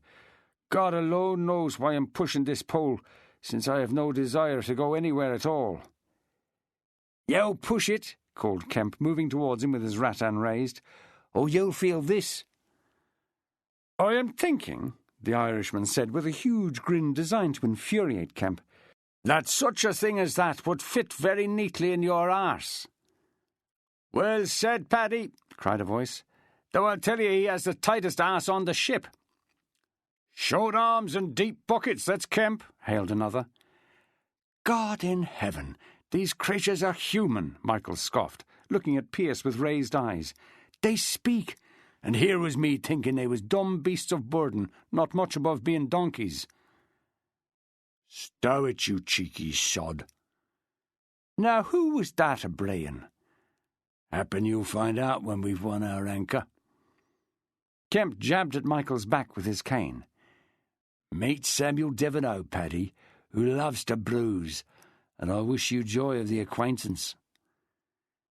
Pearce looked to where Kemp was pointing, into a scarred face going red with the effort of pushing, and a look in the eye, aimed at Michael O'Hagan, that was enough to kill on its own. He recognized it as the face he had observed haranguing a silent mess table as they had had their dinner, and decided it was even less prepossessing closer to than it had been before. "What are you grinning at, Paddy?" Devereux snarled. "Sure I've not had the honour to see such ugly features since last I looked at that grand and ancient church at Canterbury Town."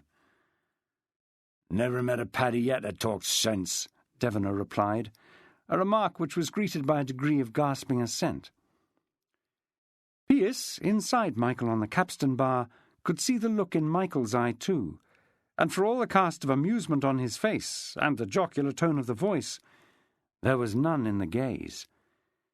For the first time since the Irishman had tried to clout him in the Pelican, he saw something of the man that Charlie Taverner had identified as a bruiser. "I suppose," Michael continued, "you're too much the heathen to go near a place of worship, even a blaspheme Protestant one. But I think the masons who built Canterbury were good papists, and had the likes of you in mind when they fashioned their gargoyles. The ugliest one, I reckon, demon-like and nasty, was an outlet for the privy, which suits, since what comes out of the whole of its mouth is not so very different to what issues from yours." That made a few of the men laugh, but a sharp bark from Deveno killed that, which underlined for Pearce what he had suspected before.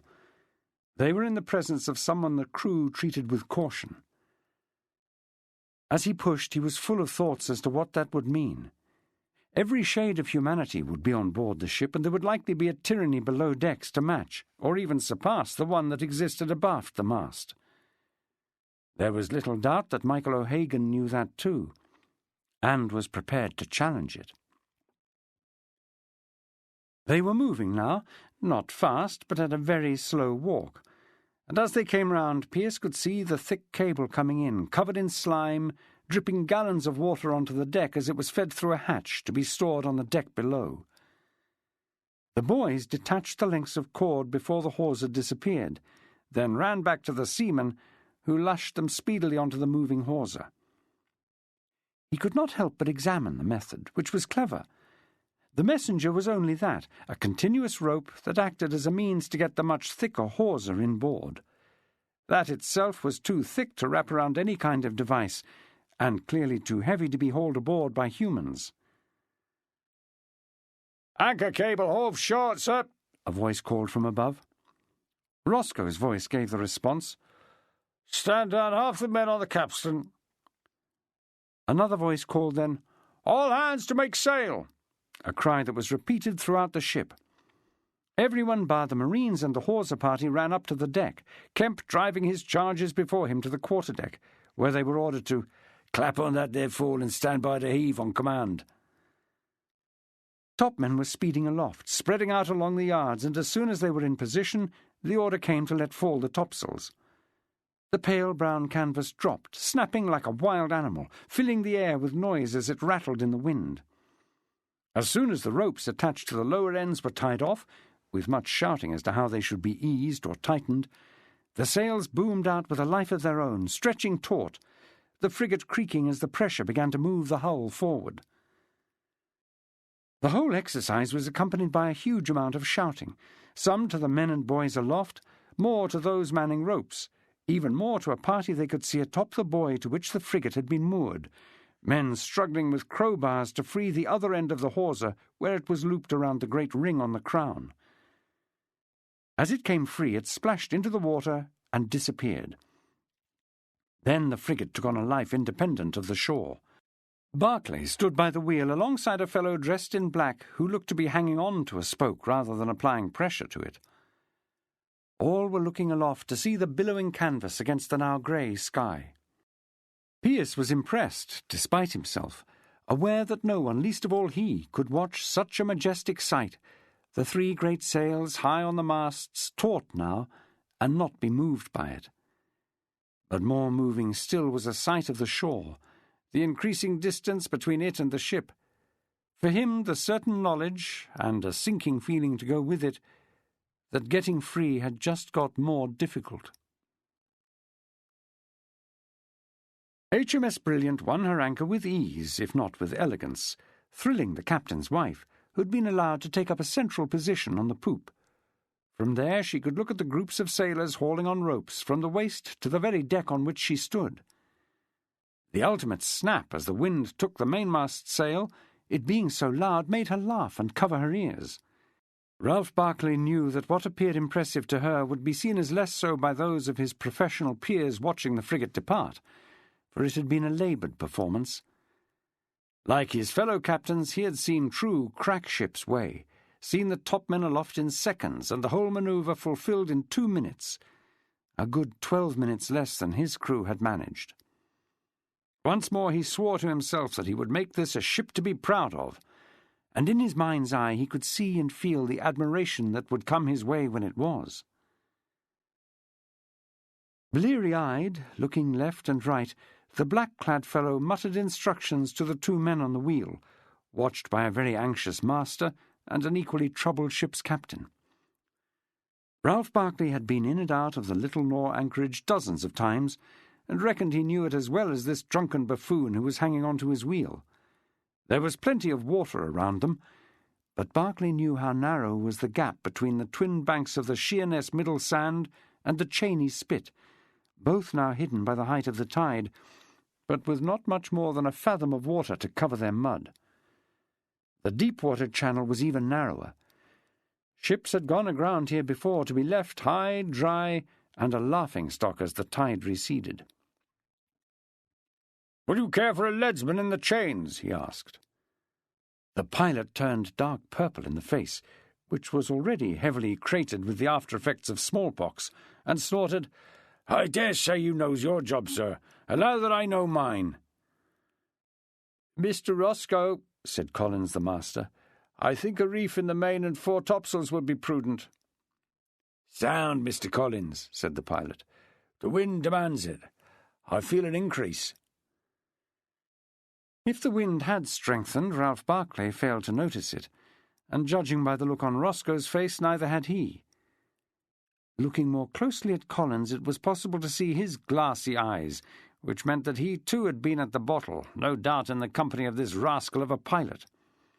The comment about sails and wind was nothing but professional complicity, an attempt to tell the commissioned fellows on the deck that their blue coats and braid counted for nothing, that when it came to sailing a ship it would be best to leave it to those who thoroughly knew their business.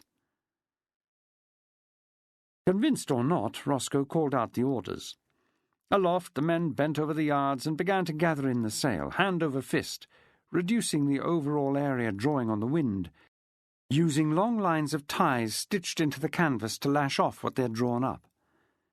Ralph Barclay hated this, the one time when he was not in command of his own vessel, and to stop himself from showing his frustration he went to join his wife on the poop. His master would set what sail was necessary, the pilot would con the ship, and Roscoe would convey his orders. He was not required. "I have seen a ship at sea, Captain Barclay," Emily cried, "from a distance and looking enchanting, but nothing can compare with this." "You will observe better, my dear, when we get aloft a full suit of sails in anything of a blow."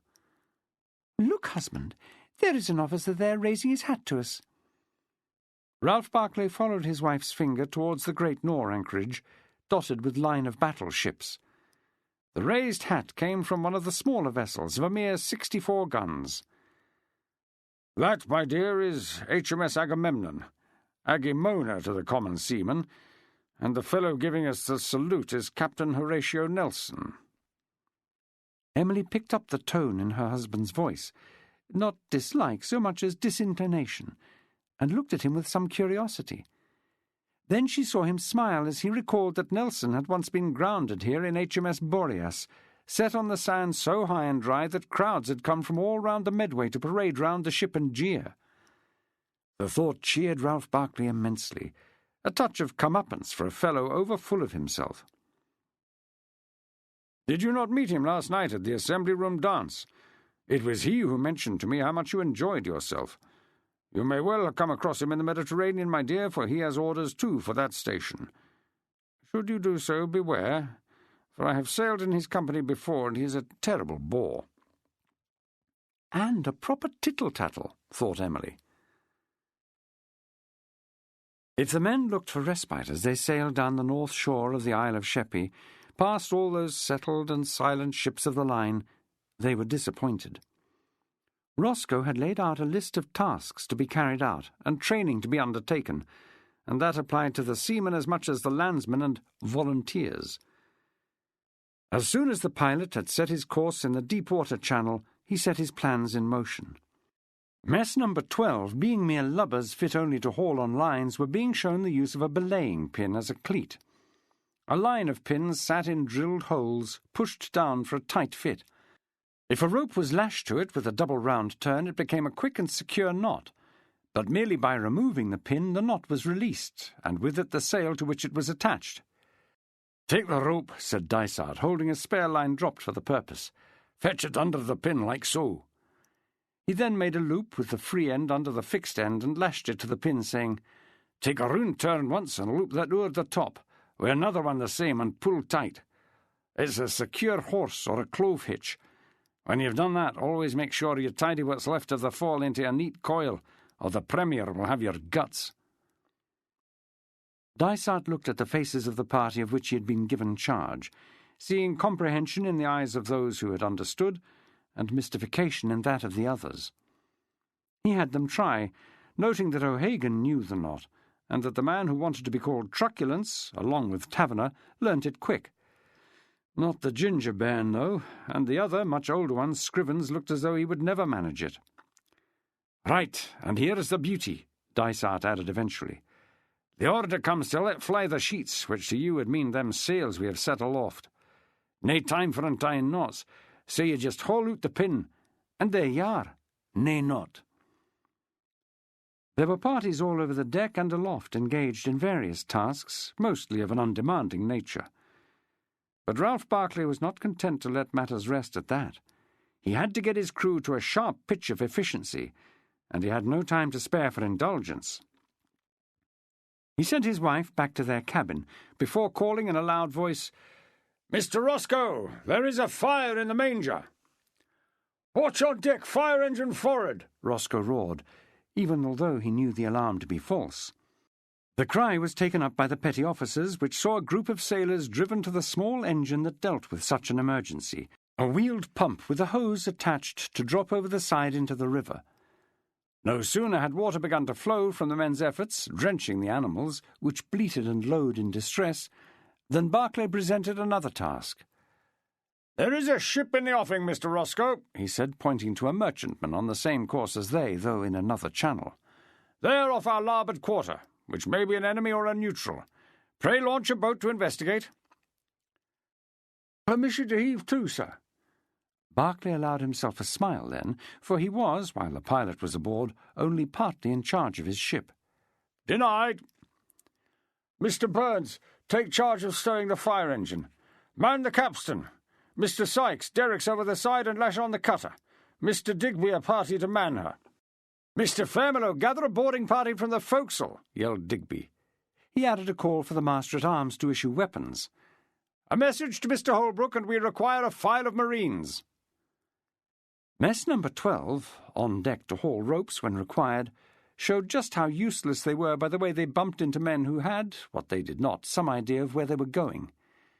Pearce, with Michael O'Hagan taking a lead from him, avoided the worst collisions by employing the same patient tactics he had used in the Pelican, letting matters clarify themselves before moving, which earned them both a stinging swipe from a rattan, a blow which landed simultaneously to the command to "Get a bloody move on."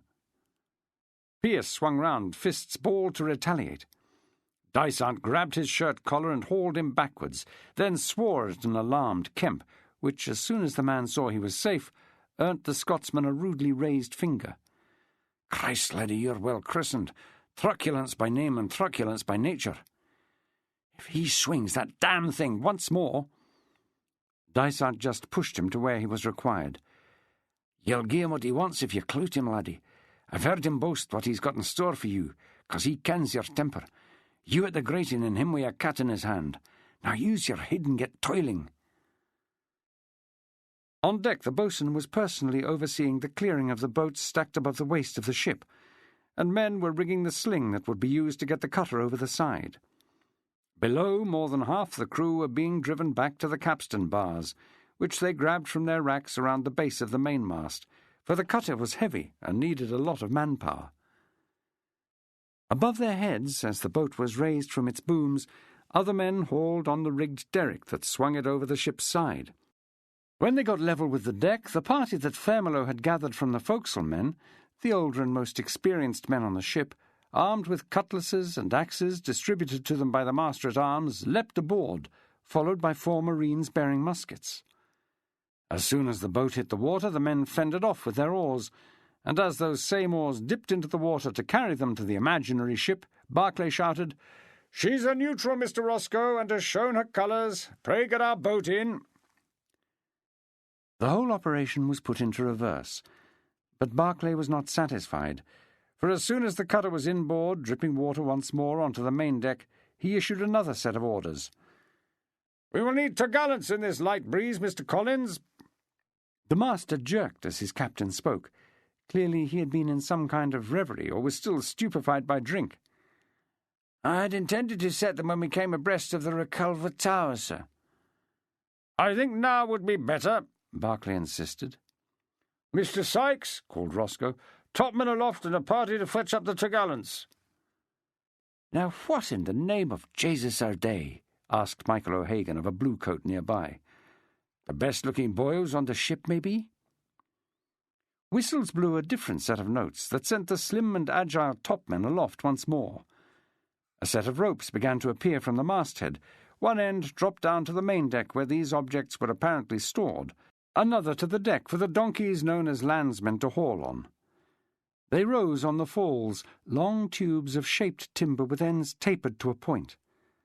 Aloft, nimble topmen rigged them across the mast, seemingly suspended in thin air. "Right, you lot below, to the sail locker," called some strange fellow, and so inured were the volunteers now to taking orders that they followed without demur. As soon as they got to the orlop deck, Pearce, aware that the storeroom containing his possessions was on this deck, made a crouching effort to try and slip away, only to be thwarted by Abel Scrivens and Rufus, who tried to follow him. "You three, where in the name of Christ are you going?" Glaring at the pair, Pearce knew in his heart that they had dogged his heels through ignorance, nothing else. But that did nothing to cheer him. Another sailor, bringing up the rear, prodded them to rejoin the rest at the barred door to the sail locker. From inside that room they dragged heavy folded canvas, which had to be opened out, rolled, and tied in a way that aided the topmen for lifting it aloft, where it was lashed through the dead eyes to the yard they had already put in place. Ralph Barclay had his watch out, determined to let no one doubt that the whole operation was taking too long. But when the sails were rigged, though not set, he said nothing in complaint, merely informing Lieutenant Roscoe that it was time to coil up ropes and sweep decks, called early because of the fading light. Supper was a repeat of dinner in the quality of the food, as Mess No. 12 contemplated a meal that varied very little from what they had had already, pork instead of beef. But if experience had made some of them fussy, toil had made them too hungry to care, and since the bread and cheese were still fresh, it was not a wholly unpalatable meal, made more so by a tot of rum which, on an empty stomach, went straight to Rufus Dommett's young and tender head. As soon as they had finished, they were ordered to call on the purser to collect their hammocks. "You are entitled to what you have in your hands," the fat little purser said, adding with a cock of the head an insincere smile and a roll and a rub of his smooth pink hands. "But I dare say you would aspire to a bit of decoration, like these bandanas I have." He pointed to a chest that lay near to the front of his deep storeroom, with bits of black silk inside. "I am also prepared to advance you jackets and caps upon your mark, and of course tobacco can be purchased against your bounty and your pay." In the dim lantern light of the orlop deck, Pearce and his fellow volunteers stood in a snaking line. He had been given, and changed into, duck trousers of the type he had seen the rest of the crew wear, wide at the bottom, with ties to hold them at the waist, a checked shirt, a thick rough blanket that smelled slightly of mould, and a rolled hammock in a small numbered sack that, he was told, would double as his night-time ditty bag. "Should any of you wish to sell your shore clothes," the purser continued, "I will, provided they have a value, put a sum against your name for the purchase." "Not hard money?" asked Gerson, whose breeches and shirt, even after a dunk in the Thames and a day's work on deck, looked to be of good quality. "Coin?" replied a startled purser, as though such a notion was outrageous. "I fear you do not understand life in the Navy, man." "Then thank Christ for that," snapped Charlie Taverner. "We should have sold our teeth," said Scrivens. "Like Rufus said, the boy had the right of it for once." "I wouldn't be after selling my teeth to this spalpeen bastard," said Michael O'Hagan, glaring at the purser, a remark that had no effect at all on a man so accustomed to verbal abuse, including that in the Irish vernacular. "What will you give for these leather breeches?" asked Rufus. Arched back to look at them, like a man being shown the contents of a particularly rank night-soil plot, the purser replied, "I doubt they would trouble my credit for more than a shilling. This is prime leather, well tanned, that I made into breeks myself." The fat little fellow bent forward and made a good pretence of having a closer look. "I fear you have been guyed by the man who supplied you with the material, for it looks to me as if the cow from which it was skinned was diseased. As for your skill with the needle, I doubt the sailmaker will be seeking you out. 1 shilling and 3 pence. Pearce spoke then, cutting across Rufus's response to robbery. "I require a pen, ink, paper, and wax." "I too," said Gerson, racking his brain to think to whom he could write who would not have a connection to the man who had tried to kill him. Could he pen a plea to Carruthers' wife, Catherine? "Certainly, and if you require the services of a scribe, I can supply that too." Pearce just glared at him, which had no effect on the fat, pompous little purser, who retired into the gloom to fetch what had been requested. Pearce then had to endorse each item in a ledger. Having just declined the services of a person to write for him, he could hardly make just a mark, so he took the proffered quill and signed John Truculence. The purser turned the book to look at it and grinned. "I am happy that you have chosen to record it thus, for that is, after all, the name under which you were entered." Gerson scribbled his name likewise, and the purser blew on the ink to dry it. They moved on to allow him to make the same distribution and pitch to those behind. Pearce realized immediately that they were unsupervised, but the same problem faced him as had done already: how to get away from his messmates. He had no choice but to speak, which he did quietly, and only to Michael O'Hagan, dropping his new hammock as he did so. "Step in front of me, Michael. You are broad enough to hide me." The Irishman went up hugely in Pearce's estimation then. He did not ask why, nor did he look at him. He merely squared his shoulders and half-turned to cover Pearce, allowing him to slip away to the edge of the available light, then to the other side of the deck. He had to stop, for he had no idea where the bedroom lay, or, for that matter, the storeroom containing his possessions. At his back he could hear the murmur of voices. Ahead of him, as he moved gingerly over the planking, lay small pools of light and several screened-off cabins. This deck, he had already learnt, was home to some of the lesser officers, as well as the surgeon, if Charlie Taverner had the right of it. Dysart had said the gun-room, which was where the real officers lived. That had to be at the back of the ship, under the quarterdeck, behind him, so he had been moving in the wrong direction. Cursing, for he had little time, he retraced his steps. Adopting a normal gait, as though he had every right to be where he was, Pearce walked back the way he had come until he knew he was beyond the purser's store and the knot of pressed men outside. The 2 storerooms were marked by their difference to all the others. Not barred-off spaces full of solid objects or screened-off cells, but proper doors in a narrow alleyway with very obvious and very sturdy locks. There was enough light to see the traces of flour on the deck, and enough of a smell to tell him which was the bread-room. Pearce turned, bending down to examine with a sinking feeling the big padlock on a solid-looking hasp that stood between him and his possessions, one that would take a blast of gunpowder to remove. As he ran his fingers round the door edge, looking in vain for a point of leverage, he had no idea where it came from, the notion that he was being watched, just that it was present, and it was powerful. He looked hard at the door to the rear of the after companionway that must lead to the officers' quarters, but that was firmly shut. He also knew that even if it was merely in his imagination, there was nothing he could do, faced with such an obstacle as this padlock. He recalled Dysart's words about the tin lining designed to keep out the rats, creatures better equipped to gain entry than he. They could gnaw, he could not. With the fanciful notion that it was a clan of those watching him and hoping to gain entry, Pearce stood up and made his way back to join his fellows, just as Dysart returned to take them back to the main deck so they could sling their hammocks, trying to recall, in all the things he had seen that day, if there had been some kind of lever, of metal rather than wood, strong enough to prise off that lock.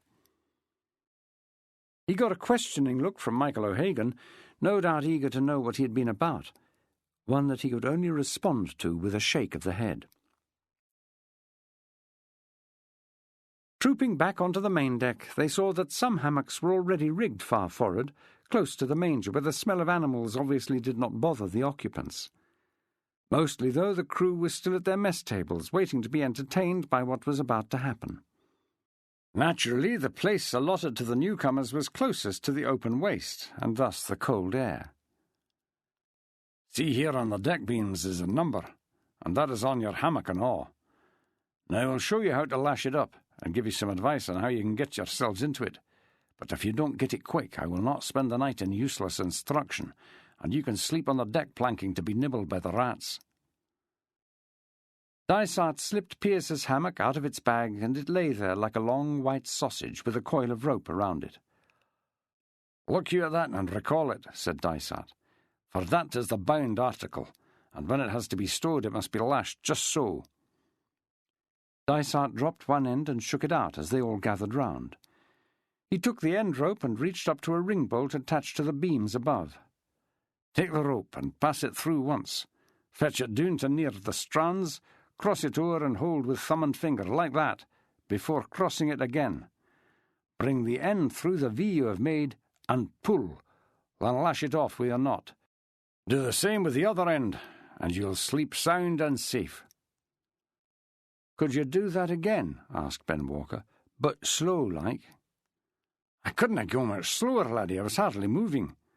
To prove the point, Dysart, his fingers a blur, retied the knot at his own pace. Then he grinned and proceeded to repeat the mover at half speed.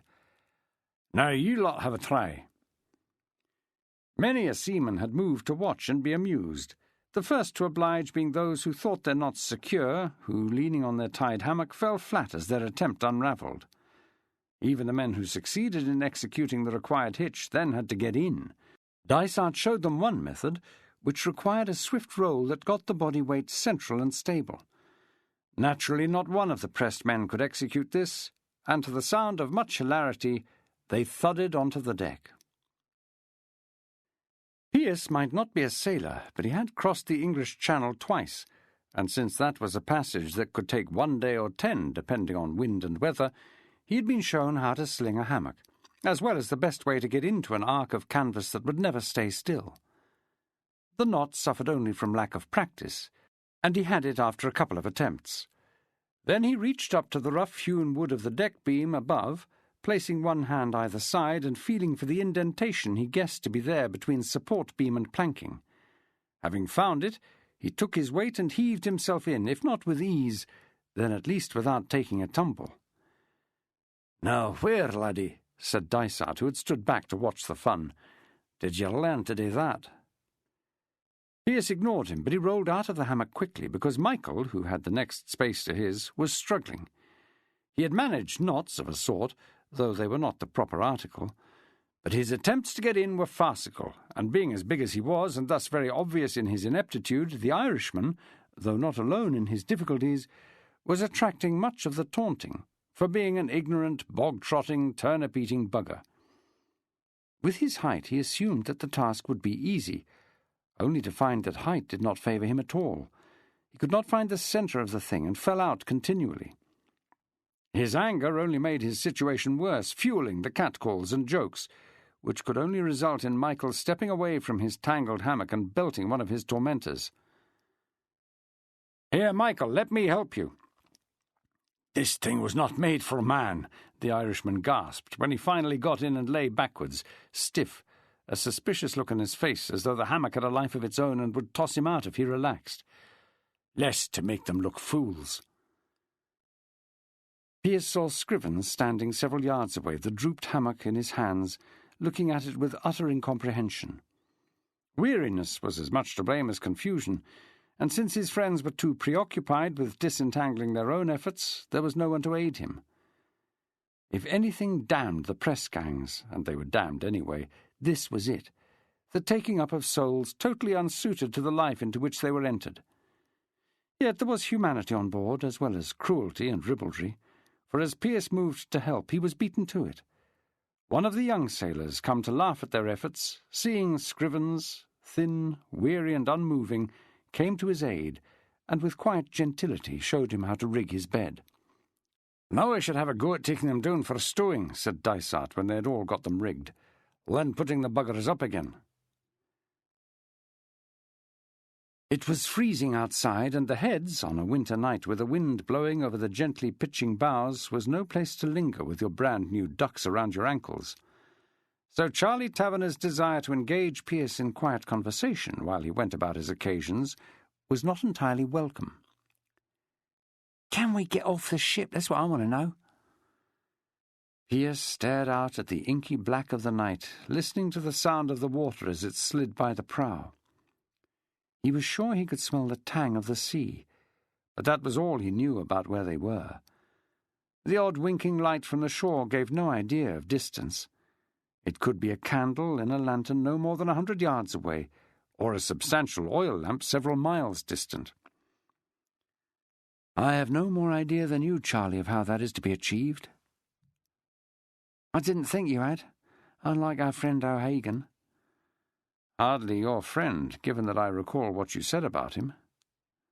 "I curse him less now than I did in the Pelican, for I've seen how he has come to the aid of others, especially old Abel." Taverner followed that with a deep intake of breath, then added, "I'm sorry for letting slip your name." "Can't be helped," Pearce replied, with something less than complete candour, for what Taverner had done had annoyed him intensely.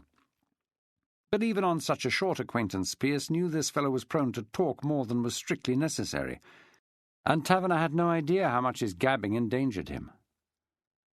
"Why can you not call down the law on Berkeley's head?" The invitation to confide was obvious. Pearce was tempted to respond that if he couldn't trust Taverner with his name, he was damned if he was going to confide in him any details of his predicament. Instead, having seen to his needs, he stood, pulled his ducks back on, and said, "How would you get back to the Liberties, even if you could get on to dry land?" "I doubt I'd have much of a problem in the country. I'm not some famous felon. The Liberties would have to wait for a Sunday, when the writs cannot be served and the tipstaffs take a day off." "What would you face apprehended?" Taverner sighed, stood himself, and hauled up his new ducks. 6 inches square of a debtor's jail, John, in a cell with 100 others, and all the diseases they carry. No means to pay for food or decent bedding, dependent on charity, with little hope of ever clearing the burden that got me out up in the first place." That was something with which Pearce could wholeheartedly sympathise. "Abel the same?" "Aye. Only the debt he carries is huge, so huge he would die in there if malice did not see him strung up or transported for that which he stood as dupe. God knows it makes little difference, for life at sea may do for him anyway." "Not if we help him." "Well, we will all try to do that, for God knows he has helped us often enough." "The others?" Pearce asked. "Rufus would suffer nothing more than a return to his family, for I think if they had the means to buy him an apprentice bond in the first place, they could very likely raise what is necessary to buy him out of it." "No point in asking about Ben, is there?" "None," Taverner replied, as they made their way back to the foredeck. "I suppose what I was asking, John, is this. If you find a way to get off this ship and clear of pursuit, we will be obliged to be included." "All of you?" Pearce had said that because of his surprise. Charlie misunderstood. "I think maybe just Abel and me. But there again, perhaps not. Ben is his own man and would need to be coaxed. But Rufus will follow where I go." Pearce was tempted to point out how difficult a mass escape would be. But just damning such a proposition was unwise. He might as well say he would make any attempt on his own, and that would only increase the amount of scrutiny he was under from Charlie, the most watchful of the four. "Shall I sound him out?" Charlie asked. "It can do no harm," Pearce replied, not sure if that was a truth or a falsehood. Sat once more at the mess table, Pearce pulled out his paper, pen, ink, and the stub of sealing wax, thinking that, in terms of getting quickly off the ship, letter-writing was tenuous in the extreme. No more than a pious hope. But it would serve, he hoped, to allay the suspicions of anyone watching him, which included his own messmates. The paper had absorbed and been stained by some of the sweat from his body, and it was a thought that amused him, to reflect that the man to whom he was writing, the elderly radical politician John Wilkes, would see those stains as proof of a deep distress. He took much care in his composition, as he had deciding on the recipient. The requirement for circumspection limited the choice. The message had to be brief, concise, and coded in a way that was not obscure. "That podreen-faced sod with the tarred hat who calls himself Hale has his eye upon you," whispered Michael, "and that little surgeon fellow, who thinks no man can see him lurking." "Can't be helped," Pearce replied, pretending to sign with a flourish. He could not say to Michael that his being so public was deliberate, so he said, "If I don't do this now, there might not be another chance." Pearce folded the letter quickly, wrote the address, then, opening the lantern above his head, stuck the sealing wax into the stuttering flame. Once it started to drip, he applied it to the join, watching as it solidified, wishing that he had about him a proper seal that would indent the wax with a design to prevent tampering. That done, he slipped it back into his shirt, feeling the last of the warmth from the wax as it touched his bare skin. He was now faced with the task of getting the letter into the hands of someone who could deliver it. If mail was to be taken off the ship, could it go in that? He doubted it. There must be some form of examination, and a letter without the name of the sender appended would arouse suspicion. It occurred to him that his indifference to the crew of the Brilliant, his cold stares and unfriendly attitude, would work against him in this. The only person with whom he had shared an even half-decent exchange was Dysart. He looked across the main deck to where the Scotsman sat, easy to spot with that bandage, the sight of which militated against reposing such a crucial trust in that quarter. A man having suffered so much to take him up was not likely to have much heart for letting him go, but his train of thought did remind him that there was one of their mess who had made a point of sucking up to the crew, the only other one who had asked the purser for pen and paper. "You have been having words with some of the crew, Gerson," Pearce said, sliding along the bench seat to whisper to him. "What is about to happen?" That earned Pearce a quizzical look. Once Charlie had found out his full moniker, he had taken to calling Gerson Corny, a tag adopted by everyone for the very simple reason that he obviously hated it, and he was such an annoying bastard that any chance to upset him was welcome. That Pearce had not done so was significant. "Do I perceive that you are about to ask me for something?" Pearce knew he couldn't trust him, but he also knew that Gerson had asked for the means to write, which could mean that he had also pondered a way to get a letter off the ship. "I think in writing letters we share a purpose, and I was wondering if you have the means to fulfill yours." He might be irritating, but Gerson was no fool. Pearce had spotted that quicker than the others. There was a sharp, if selfish, intelligence at work behind that handsome, sensual countenance. No evil looks from Gerson greeted any member of the crew who was passing. Instead, they were gifted with a smile designed to win them to him, and Pearce had observed that in one or two cases he had succeeded, just as he had succeeded in getting a seat at other mess tables. He was not about to tell Gerson that he might have cause to regret his behaviour, for in his innocence he seemed blissfully unaware that he got his benevolent responses from sailors who had motives that transcended mere kindness. Gerson was wondering if Pearce could be an asset or a threat. He had persuaded one of the forecastle men, the one they called Molly, to take a letter from him, if he could get it written, and pass it over the side to one of the pandas who would, he was informed, bring out the hawse to any departing warship. Perhaps if you were to confide in me who it is you are writing to and what the connection is, I might be able to help. I would be prepared to say that he has a voice loud enough to start a hue and cry that might get us out of this. That was not an expression that was welcome to Cornelius Gerson. A hue and cry was an uncontrollable beast. Us? Every man who came aboard yesterday, Pearce insisted. Gerson was truly surprised. Why worry about them? Pearce was about to suggest common humanity, but it was obviously a concept alien to the other man. Revenge, Pearce hissed, forced to add in the face of clear disbelief.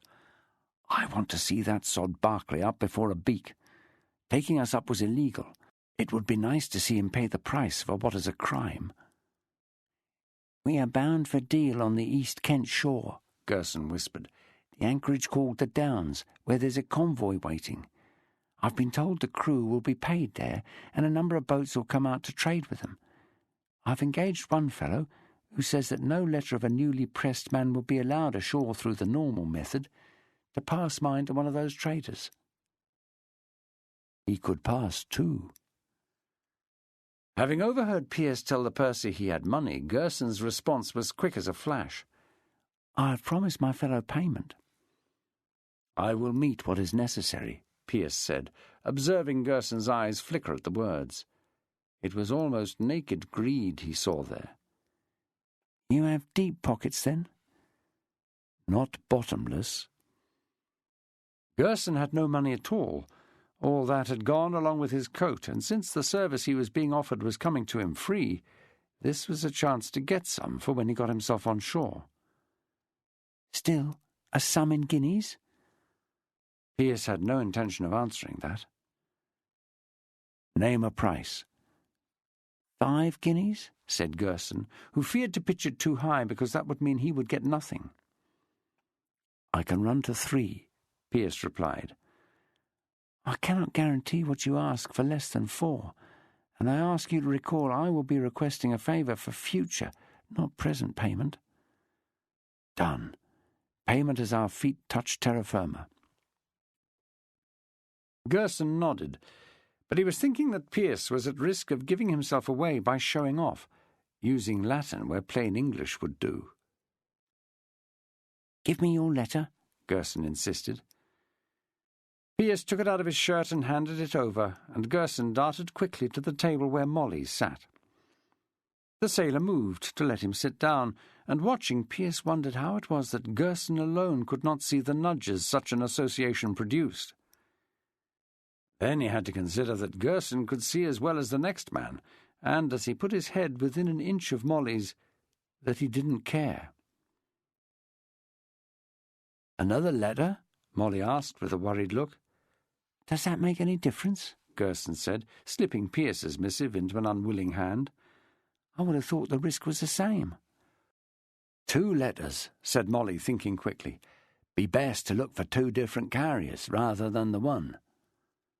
"You are so clever," cooed Gerson. "Why did I not think of that?" Molly tapped his head. You need a tar's head for such matters, and one a mite older than that you bear on your shoulders, boy. You leave it with me, and let's hope by the time we's due away that there's a writ to be served that will get you back on shore. I will always be grateful. I hope you know that. Molly put a hand on Gerson's knee and squeezed. Why, lad, what decent soul would not aid a brother? Chapter 8. Emily Barclay sat by the slightly open door, embroidery ring on her lap, listening with only half an ear to her husband's coxswain reporting back to him. Hale had been sent off to look over the men he called volunteers, and was now imparting to his captain, in his rolling Hampshire accent, what he had learnt. Emily felt a tinge of guilt at listening into a conversation that was supposedly private, but then it was almost impossible not to eavesdrop in such a confined area, with only thin wooden panels separating the 2 cabins. Besides, if she was going to learn anything about shipboard life, this appeared to be the only way, since her husband seemed disinclined or too busy to educate her. Dim is the word I would use for most of them, Your Honour, Hale said. They will rail for a while, but I reckon them to settle once they've seen there's nowt else for it. But not all. No, there's the odd touch of sense. That mouthy fellow Gerson has a brain, and seems a dab hand at sucking up to certain members of the crew. Hale gave his captain a knowing look then, which was all the explanation Ralph Barclay required. Besides that, there are one or two it would be an idea to keep an eye on. Names? The big Paddy will like us not fight for his place, but I reckon there's enough aboard to put him down. Devonall for one, for the talk is they's already had words, and Sam is looking to sort him out. That made Ralph Barclay frown. Devonall was a volunteer who had served with him in the Caribbean and, no doubt strapped for a living ashore, had hurried aboard HMS Brilliant as soon as he heard his old captain had a ship. The presence was not one that Barclay was entirely keen on. The man was a mixed blessing, a hard case who ruled the lower deck with his fists, handy in a scrap, but a damned nuisance when he got drunk and unruly, which he did at every opportunity. Devonall saved his own grog and either bullied or bought others out of theirs, then downed the whole lot after divine service on a Sunday. Someone in authority would inevitably find him comatose, which meant a round dozen at the grating on a Monday morning. At least the man was honest in his dealings, taking his punishment without murmur as the price he had to pay for his liquid pleasures. Make sure, if it happens, that there is someone to restrain Devonall, for he will kill if he is free to, and God forbid we should have to hang him. That was a curious thing to say, thought Emily, almost as if her husband was prepared to condone violence as long as it suited his ends. The one listed as John Truculence, Hale added. I heard him called John Pearce by another. The boatswain reckons he heard the same, so it is likely true. Barclay wheezed a slight laugh, the habitual one his wife found trying. At least we had the right of it on the first name. Barclay was not about to admit that he had singled out Truculence himself, nor did he make the obvious comment that a man who refused to give his real name must have a reason. He merely inquired, Why him? He's trouble on his own, I reckon, Your Honour. But more than that, he's a man to dominate his mess, and maybe he might beyond the confines of that. He has a look about him that bodes nuisance. When I last saw him, he was busy writing a letter. Ralph Barclay did not pose any more questions, which Emily again found curious, for Hale seemed to be warning her husband against a potential troublemaker. She could not know that when it came to below decks, Ralph Barclay had great confidence in his own ability to command men. He trusted Lemuel Hale, who had served with him for years, not only to spot trouble, but either to nip it in the bud himself or sound the alert to a higher authority. But at root he trusted his own judgment more. She heard the coxswain depart, and Shenton tell her husband that their supper was served. When she entered the front half of the cabin, it was to find a table set with the best of the presents they had received at their wedding. The centrepiece, an 8-branch silver candelabra from Garrard's that had, until very recently, been in pawn. The flames threw a warm and flickering light over the panelled walls, making even the great guns, black and menacing, bows to the ship's side, so ugly in daylight, look benign. There was a basket of wine bottles on the floor and a steaming tureen of soup on the table, and, as well as Shenton, a couple of seamen in their best clothes standing by to serve them. "Our first proper meal aboard, my dear," said Ralph Barclay, handing her to a chair with a smile and an exaggerated bow. "The first of many." Emily bobbed a response. "You are too kind, my dear." "Our dinner was such a perfunctory affair, I felt supper should be special." Emily had been grateful for the fact that getting the ship to sea had taken priority over food. For dinner at 3 in the afternoon, a good 2 hours before the accustomed time ashore, was something she was going to have to struggle to get used to. End of CD 5. CD 6. "I cannot say they will all be as elegant as this," Ralph Barclay added. "But while we are in calm water, let us indulge ourselves. Let us see this as yet another celebration of our union." The undertone of that remark, and the look with which it was delivered, a direct stare under lowered eyebrows, was designed to tell Emily Barclay that he wished the first test of the double cot to be tonight. Not wishing to dwell on such a thought, she snapped open her napkin and said, "You must, my dear, tell me about your day." His first thought was, "I'm damned if I'll tell you I was ripped off a strip by the Commodore." Instead, he answered her question with one of his own. "What is there to tell you that you have not already witnessed?"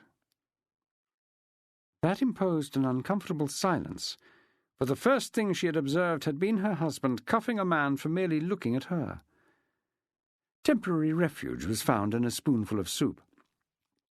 "There are so many things I do not know, husband, that I fear to speak lest I reveal my ignorance, and I readily admit to leading a sheltered life compared to that of a sailor." "They are, I grant you, very different," Ralph Barclay replied, "and I am glad you have alluded to it, my dear, for I must tell you that sea service is harsh for both officers and men." He dropped his voice then to a more intimate tone. "Though it will, by every effort of those aboard, be made as comfortable for you as possible." "I would not ask for partiality." "My dear," Ralph Barclay positively crooned, "your beauty and our station demand nothing less. But," the voice changed, becoming more businesslike, "there is a requirement aboard ship for order that can hardly be said to exist elsewhere, so you may witness things for which your refined upbringing leaves you ill-prepared." The tone in his voice was that of a father talking to a dim child, which lent a certain piquancy to her reply. "I think I have already observed a degree of difference." "Quite." "Yet who could doubt the charm of this?" Emily replied brightly, for her husband, she knew, could become morose, and that she did not want. Her wish was not granted. If not morose, there was a touch of gloom in his response. "Do not be deceived by the comfort we now enjoy of a good dinner with the best of our wedding gifts illuminating the table. For once out of the Thames estuary, that would be too risky an item to set out." Seeing a look which he interpreted as regret, he added hastily, with as jocular a tone as he could muster, "It would never do to set light to the ship. I fear their lordships would not forgive me for that." "Then it will be all the better," Emily insisted, "when we can lay it out, for imparting a sense of occasion." Ralph Barclay, she knew, was a serious man, more obviously so now than at the time of their betrothal or even after their wedding. He seemed to be caught, as he often was, between wishing to make her happy and desiring her to have some knowledge of the obverse side of life's coin. "There will be, my dear, many a day when we will want for any kind of hot food. Every sailor prays for a calm voyage, well aware as he wins his anchor that such a thing is hardly to be expected." "How will your latest recruits fare?" Emily knew it was a maladroit question long before the frown creased her husband's face, yet it was the one she had been dying to ask. "You mean my volunteers?" There was a moment's hesitation, a split second when she contemplated challenging him by saying, "Were they not pressed?" The boy with the bleeding nose had all but confirmed that impression, but that was certain to fracture the mood completely. "As you say, volunteers." "Some will suffer. It is not unknown for one or two even to succumb." "Succumb?" Ralph Barclay wanted to tell her the truth unvarnished, that men pressed to service brought aboard with them the diseases of their life ashore, fevers and the like, that could prove fatal when combined with seasickness. He wanted also to say that during training, which of necessity must be swift, there was no guarantee that a man sent aloft for the first time could cope with the height and the motion of the ship, which in foul weather could be dramatic. Nor could any captain be sure that a new recruit would have the sense always to keep his feet, his body, and his hands in a position that would render him safe. If trained hands could fall from the rigging, anyone could, and only the good fortune of a heavy heel on the ship would allow a falling man to miss the deck. But that same heel usually meant foul weather, so it was a moot point which was worse, instant oblivion or a slow death from drowning in a sea that precluded the launching of a rescue boat. Unwilling to discuss loss of life in any form, when his mind was more on the possibility of procreation, Berkeley took refuge in a platitude. "We are all God's creatures, my dear, and no one, from the highest to the lowest on this ship, knows when they will be called."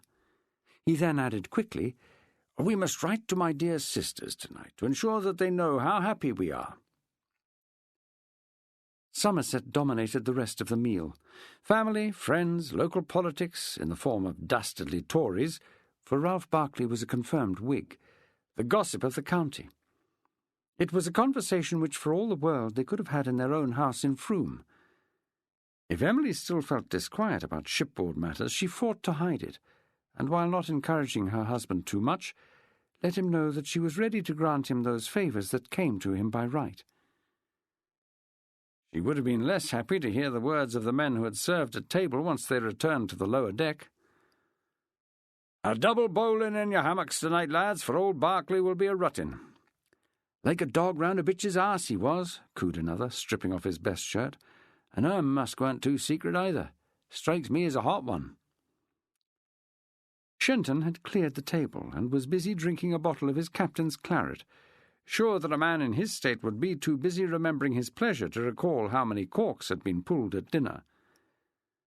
The laughter was loud enough to penetrate the thin bulkheads, which made the steward smile, he being as aware as the others regarding what was taking place. "So, John Pearce," asked Michael O'Hagan softly, "just who are you?"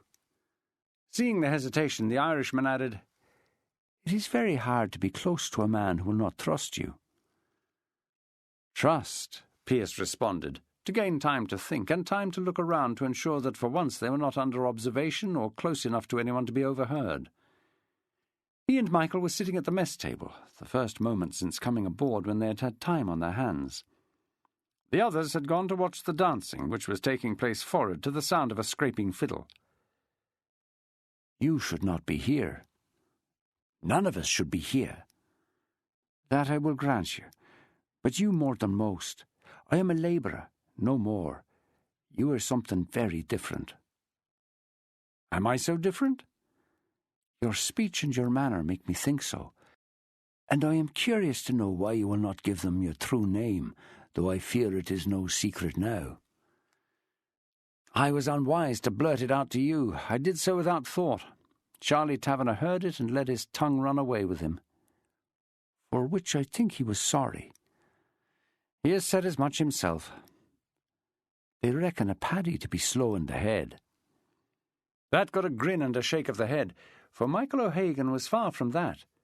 In fact, Pearce reckoned he was a classic example of what his father despaired over, a fellow that was only barred from fulfilment by a society that denied him an education. More worryingly, given the look with which he was favouring his fellow victim of Berkeley's press, he was also a fellow who was not going to be content to be fobbed off. "I do not reckon you owe your race to be that, Michael. And there are enough Irishmen of repute as proof, the playwright Sheridan and Edmund Burke, to name but two." O'Hagan looked perplexed. "These men I do not know." Without saying so, the Irishman had told Pearce that as well as being unable to write, he had no ability to read either, for the two names he had mentioned were often in the newspapers. He had to stop himself from enlightening O'Hagan, telling him of men like Sheridan who satirized the society Adam Pearce despised, and Burke, the brilliant orator, who used politics and a savage wit to uphold it. "What would you gain from knowing that which I wish kept hidden, Michael?" "I say again, you are not like me." O'Hagan gestured towards the rest of the pelicans, 10 feet away, backs to the table, eyes concentrated forward as a cocky topman twirled a complex hornpipe. Mere spectators, not part of what was going on. "Nor," Michael added, "are you like those others." Pearce smiled. "Not even Gerson, who claims to be a bit of a nabob." "Sure, above all, not him." "What do you make of Corney?" "He's lazy and untrustworthy, A man who would betray you, me, or anyone else without conscience. Pearce thought about the letter and his promise of money to pay for delivery. "The rest on our table?" he asked. "Charlie Taverner I could tolerate, though I think if I were drunk he would live off my purse and be gone when I sobered. Ben Walker is deeper than you, if that is possible. Rufus is too young to be anything other than foolish. Scrivens I have concern for. I reckon him doubly ill-suited to this life." O'Hagan crossed himself swiftly as he added, "As we are all, and may God in all his guises get us out of it. But Scrivens is of little interest to me." "And I am." O'Hagan shrugged. "I admit to prying. If you do not wish me to do that, sure, just say so plain, for a man has a right to his own tale. But in my life I have moved many times, to work on the shovel in different places with sundry gangs, and not all Irish. I have toiled all over England, sometimes spending a day in one place, at others more than a season, when the job was the digging of a canal." O'Hagan held up a hand, massive and gnarled. "But always with these. Now it stands to reason for such a life a man needs a sound body, but he must also have a quick eye to see those on who he can turn his back, and those who he must always face. If I was to say I would not fear to turn my back on you unless it was to aid you?" "Ah, yes," Pearce replied, responding as Michael reminded him of the help he had rendered to let Pearce slip away from the crowd outside the purser's store. The pause that followed the acknowledgment annoyed the Irishman. "You do not see fit to tell me what you are about." "I went to look for the storeroom where my coat and shoes are stored." Faced with silence, Pearce was forced to add, "Yours also. What I found was a padlock big enough to keep safe the crown of England. This ship will have its share of thieves, like any other. Would that I was one of them, Michael, with the ability to pick a lock." "And having picked it, what then?" "Which part of Ireland are you from?" asked Pearce, prevaricating.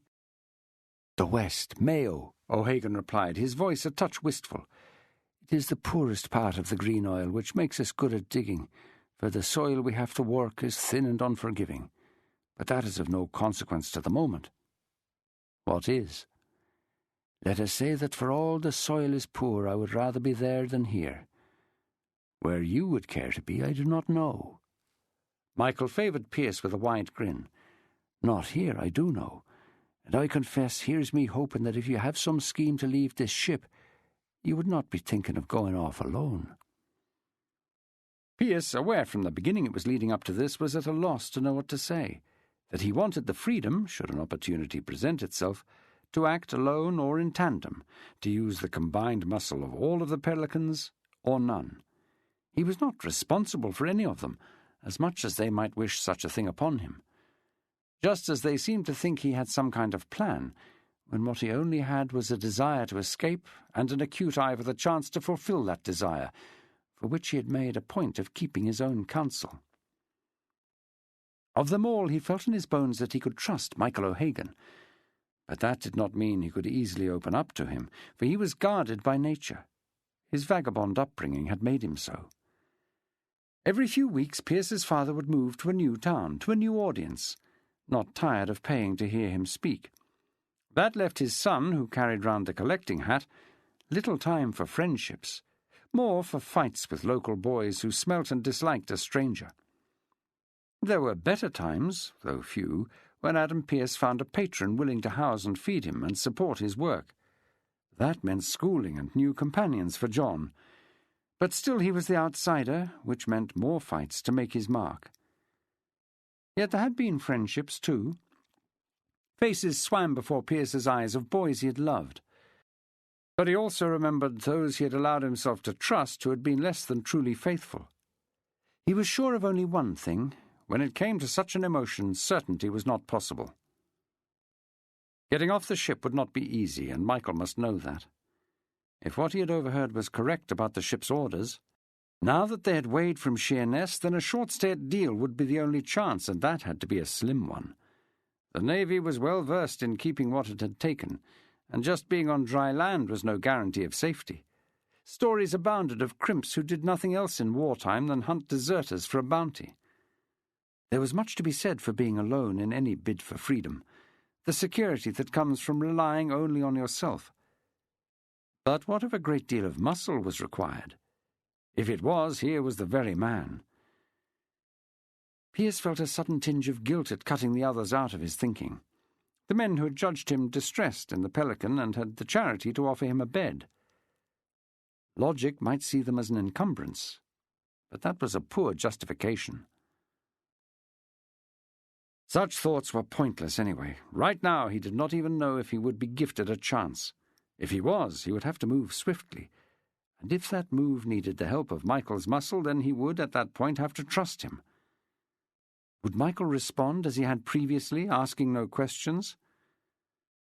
The thought that he might not weighed a great deal, but asked, he would never have been able to say why he decided to trust the Irishman now. It was instinct, no more, and perhaps, like other men, he sometimes felt the need to unburden himself was too great to bear. "I must request that what I tell you goes no further." Michael frowned. Would a man not have to accept that before saying a word? He would, of course, and Pearce knew it well. Looking right into those green, unblinking Irish eyes, he observed no guile or treachery, and the way Michael held his gaze was reassuring. "If you would like me to swear on the Holy Father or the Blessed Virgin, I will do so." Pearce shook his head, smiled, and laid a hand on the other man's shoulder. "I have known men, Michael, claiming piety, who could lie with their hand on a piece of the true cross. I have known men like that too, John boy. Yet I think you're not one of them." That comment was answered with a nod so emphatic that Pearce found himself speaking almost without realizing it. "Have you ever heard, Michael, of a man called Adam Pearce?" Michael shook his head. "There was a time when his name seemed to be on the lips of everyone in the two kingdoms." Pearce smiled as he recalled the nickname old Adam hated, but one by which he might be more easily recognized.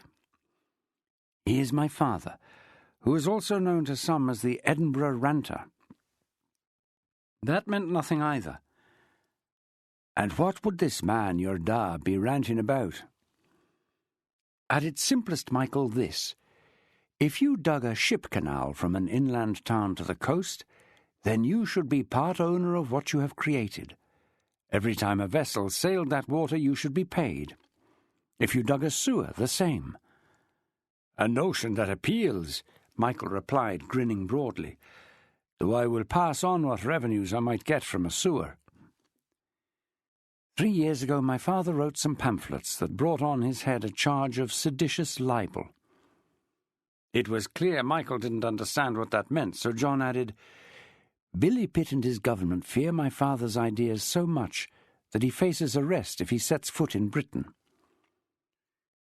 Pearce described the life he and his father had led, the time before the turmoil in France, when life had been rough for what often seemed a lone voice crying in the wilderness. Food scarce, barns to sleep in, not rooms, occasionally the need to work to pay for a bed. He skipped over the hell of their stay in prison. To describe that too deeply would serve no purpose. Instead, he went on to how life had changed following that incarceration, as correspondence clubs and debating societies sprung up all over the land on news of the revolution. Adam Pearce went from being a pariah, a nuisance and a felon, to a sought-after luminary, a hopeful beacon for the downtrodden of England. But he had also been dogged by government agents, men who wanted nothing more than to put him back behind bars. Every word he spoke was noted and reported, every disturbance caused by his inflammatory remarks held against his name. He had written much before, and it was moot if the pamphlet that brought forth a second King's Bench warrant was any more provocative than any that had preceded it. But the ground had shifted, disenchantment was rife regarding affairs in France, and a government that had, up till then, been too frightened to act, took advantage of that. He had to flee the country. It was that or a return to the Bridewell, first to Holland and then to Paris. That's where he is now, Michael. Old, unwell, In danger of arrest there, too, and for much the same cause. Those in power do not like his views, and he will not be silent. Indeed, he may well be in a French jail now for speaking out about the excesses taking place. And I must tell you he lacks the strength to withstand it. I came back in the hope of getting that warrant lifted, for he has friends who might achieve such a thing, so he can come home." Pearce could not avoid putting his head in his hands then, assailed once more by the feeling that he had selfishly abandoned old Adam for fear of what might happen to him. That, mixed with the deeper fear that his father might not be in prison, but dead.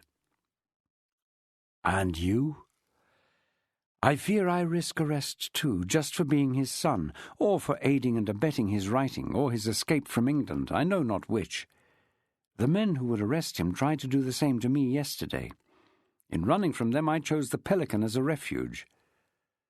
That produced a wry smile from the Irishman. "And that is why you will not give your name?" "I have no notion of how potent that name now is," said Pearce, looking at the deck beams above his head. "Nor how public is the desire to apprehend him. All I know is I cannot help him from a prison cell, though this ship can hardly be said to be better." "You are sure you would go to prison?" "No, but I could not risk it. What if my father and I are seen as one?" Pearce sighed and produced a sad smile, wondering what had happened to that blind faith he had carried until only a few years ago, that certainty that everything his father believed in was right. "One question for you, Michael." "Which is?" "Can you swim?" The Irishman responded with a rueful smile. "I cannot, so if you get a chance, John boy, to jump overboard and make the shore, think nothing of Michael O'Hagan, just do it. And if I can come between you and those who would try to stop you, I will." "Thank you for that," Pearce said, again laying a hand on Michael's shoulder, adding, more from wishful thinking than any sense of anticipation, "So let's hope for a boat." The boatswain's whistle blew again, and that was translated for the Pelicans as "down hammocks." Many had forgotten what they had learnt earlier about hammock rigging, and to avoid a repeat of the earlier hilarity, Pearce found himself helping several people, including Michael and Scrivens, to rig their hammocks. Once in, he now found that Dysart's idea of being snug really meant a hammock slung so close to his neighbour either side that movement was barely possible. But he knew it to be comfortable. "Ship's company, fire and lights out!" The guttering candles that had illuminated the main deck were extinguished, leaving only a glim from the lanterns left at the foot of the companionway and around the mess tables of those on watch. Pearce lay there, still thinking, still running over in his mind and discarding ideas for escape, trying and failing to convince his teeming brain that there was nothing he could do till morning, and that sleep was now necessary. He heard Michael begin to snore beside him, but that was not singular. Half the main deck resounded to a veritable symphony of nasal notes. That mingled with a stream of noisy farts. It was with the thought that he had slept in worse places than this, and the more troubling one that he might do so in the future, that mixed with the hope that the morrow and daylight might gift him the chance he needed, that the exhaustion of the last 24 hours overtook him. The sense of falling was like part of a dream until his body crashed into the deck, shoulder first, sending a shaft of pain through his elbow that was quickly overborne as his head thudded into the same planking. The cry that came from another throat failed to penetrate at first, because he was momentarily stunned. But as he rolled his body to get up, he saw, by the silhouette of those lanterns still lit, that Charlie Taverner was in similar distress, his hammock hanging down from one line, he in a heap cursing and swearing. Pearce was also sure that he saw a pair of legs scurrying away, belonging to a body that was small enough to slip under the slung hammocks. He had to crawl over to Charlie Taverner, who had landed head first, on the same spot that the surgeon had treated that day. He was hurt worse than Pearce, dazed and confused, and touching his wound, Pearce felt damp, which told him it had begun to bleed again. Pearce himself felt on his head the beginnings of a substantial lump, and his elbow was painful. But having fallen in slumber, he had been relaxed at the point of contact and reckoned the damage slight. He lifted the end of Charlie's hammock rope, holding up the frayed end. Obviously it had been sliced through with a knife. "What bastard!" swore Charlie in a thick voice as Pearce tried to help him to his knees. "The marine boy from the Pelican," Pearce replied as he set about trying to tie up Taverner's hammock with what little rope was left. "The one they called Martin. I broke his nose last night, and this morning you gave it an elbow. I think he wants his revenge." Sleep was fitful after that. The level of snoring was stentorian. The lack of air, with so many bodies packed tight, was suffocating. Besides those constraints, Pearce could not rule out a second attempt by the boy, and it was with relief that he heard the sound of Coyle moving through the packed hammocks, shouting, "Show a leg there!" and "Up or down!" with the thud of a falling body for those who did not heed the last, as they found the lashing of their hammocks cut away. A series of whistles blew, and the whole crew began to roll their hammocks. Lashing and stowing them, easy for the seamen, was another farce for the newcomers, as none of their attempts at a bundle would pass through the hoop held by a swarthy boatswain's mate who had, even for a sailor, a rare line in foul abuse. But this time the crew were willing to assist and show them the way. Charlie Taverner found the attitude was not caused by kindness, but by the fact that any delay was likely to interfere with the crew getting their breakfast. Once lashed, the hammocks were taken on deck to be stowed in nettings along the side of the ship, or in a rack of similar design at the front of the quarterdeck. "For the sake of Christ, dinna lose sight of where you've put it," warned Dysart. It was still dark and cold, so that to be put to work was less of a hardship than standing still. That was until they touched a rope and felt on their raw hands a return of the previous day's pain. "Mr. Sykes," called Lieutenant Digby, observing how gingerly they took hold of the fibres. "May I suggest the latest volunteers would be best employed in cleaning below decks. If their hands remain raw, they will scarce be any use if we need muscle in a blow." "Aye, aye, sir," the boatswain replied, before turning to a lanky sailor with a spotted bandana tied above protruding eyes, a prominent nose and a jutting jaw. "Ridley, you heard what Mr. Digby said?" "I did, Mr. Sykes." The sailor called Ridley took them down to the main deck, admonishing them to dip their mitts in a tub that stood forward near the manger. "Piss," said Ben Walker, lifting the lid. "It's a bucket of piss." Ridley's large nose seemed to twitch in response.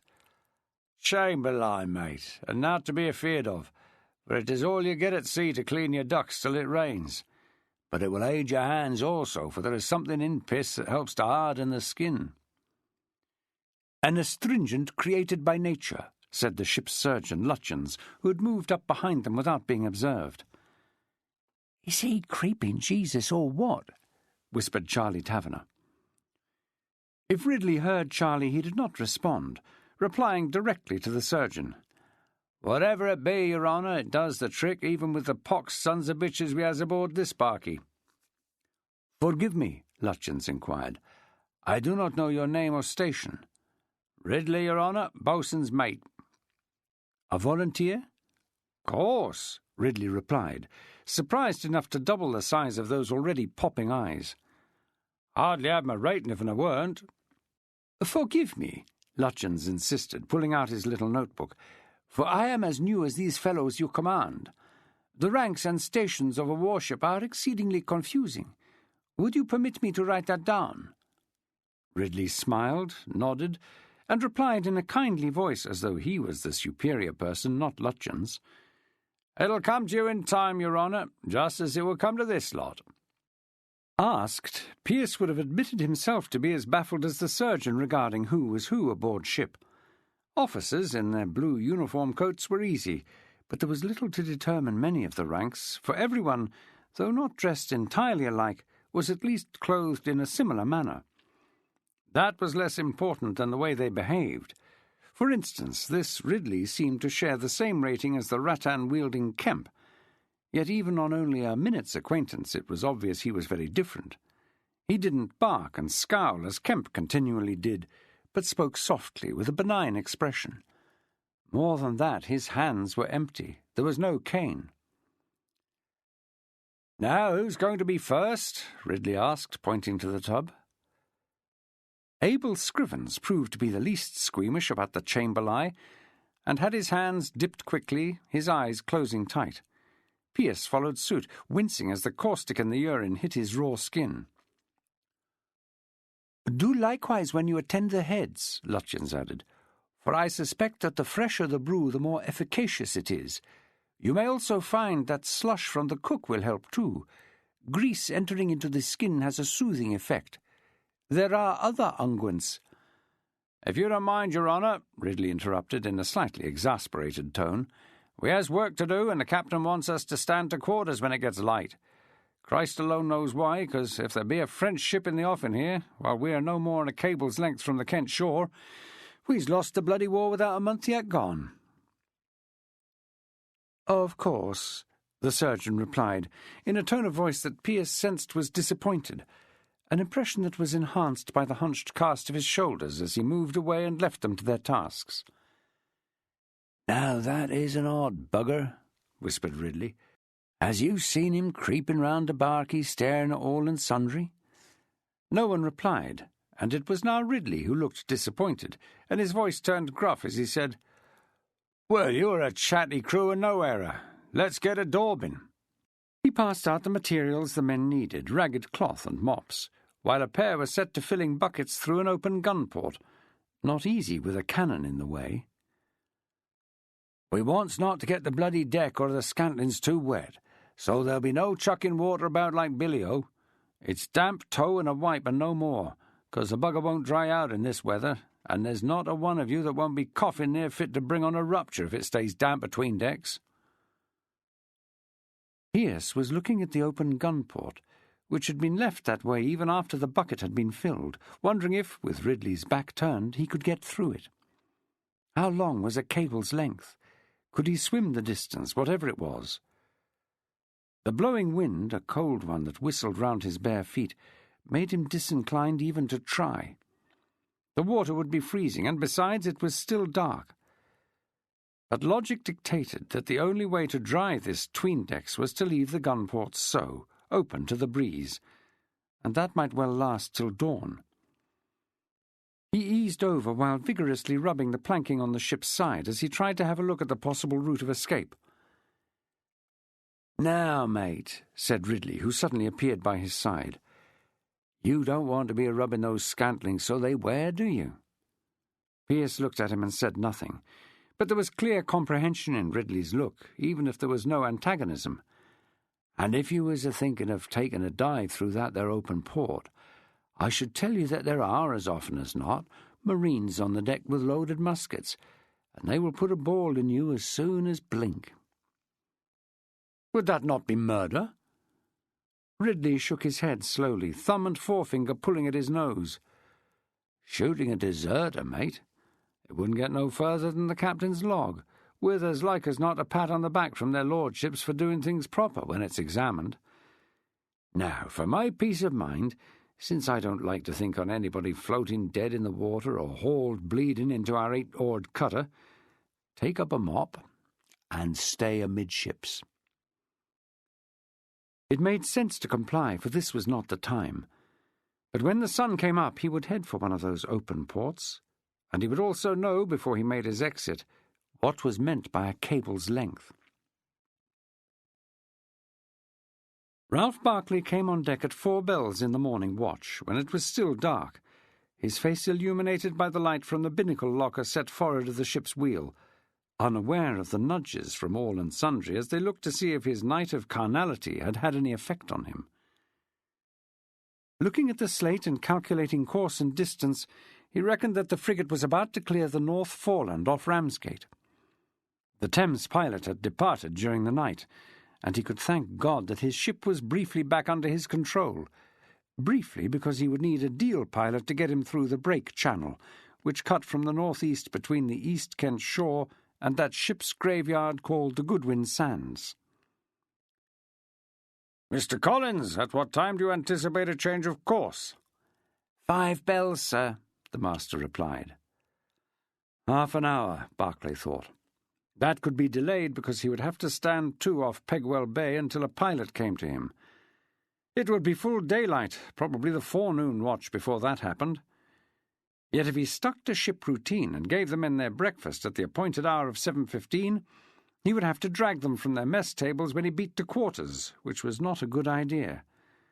Better a late breakfast than a disturbed one.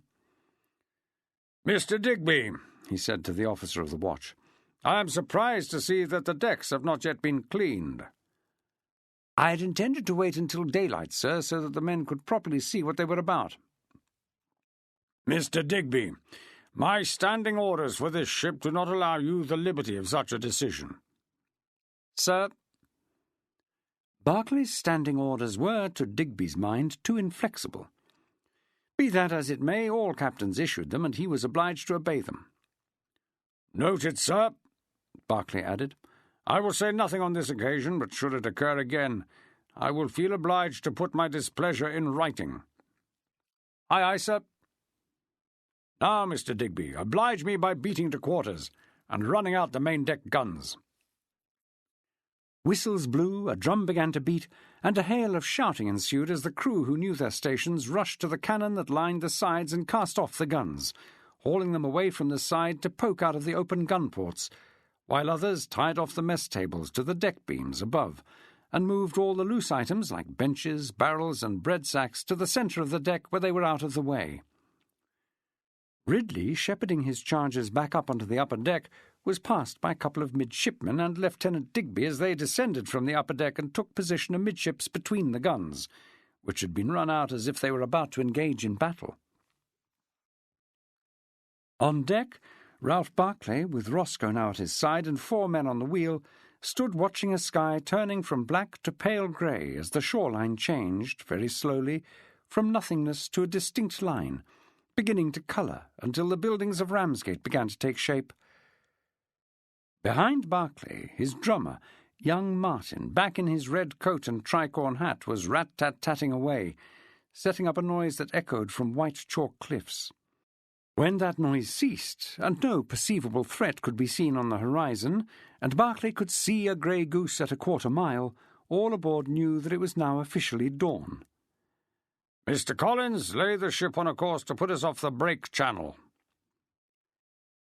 The increasing light brought little joy to Pearce, for although he could see land with full daylight, he could also see, as they came on a parallel course, just how much sea-water now lay between ship and shore. With nothing against which to judge the actual distance, he could not be sure, but it could hardly be less than half a mile, and disturbed enough to throw up a light spume which, carried on the wind, brought the taste of salt to his lips. There were fishing smacks about, with a crowd of gulls screeching around their rigging, but they were as far off as the coast, and no more enticing. "Mr. Roscoe, you may house the guns.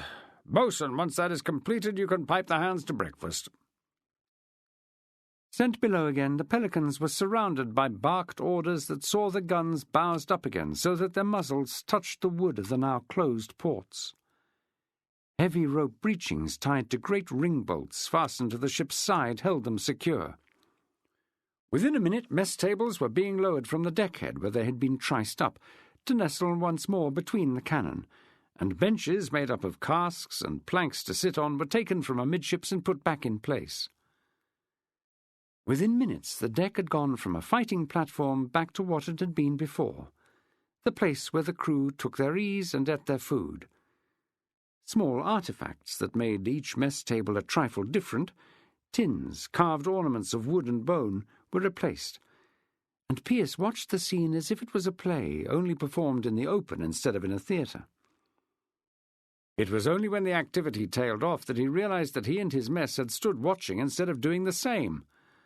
"Come on, you lubbers on 12, Dysart called. "Get your table unlashed and doon, and then get them kids off to the galley or you'll no get any breakfast." "When we drops anchor at Deal," said Molly, "you won't be able to see the side of the ship for bumboats. But we won't rest long, 'cause I hear the convoy is ready to weigh and waiting for us. That's when I will get your notes into the hands of men who will do the deed." "For which we thank you." "Happen I'll need a favour myself, lad," the old sailor said, "and you'll be able to oblige." "You only have to ask," Gerson replied.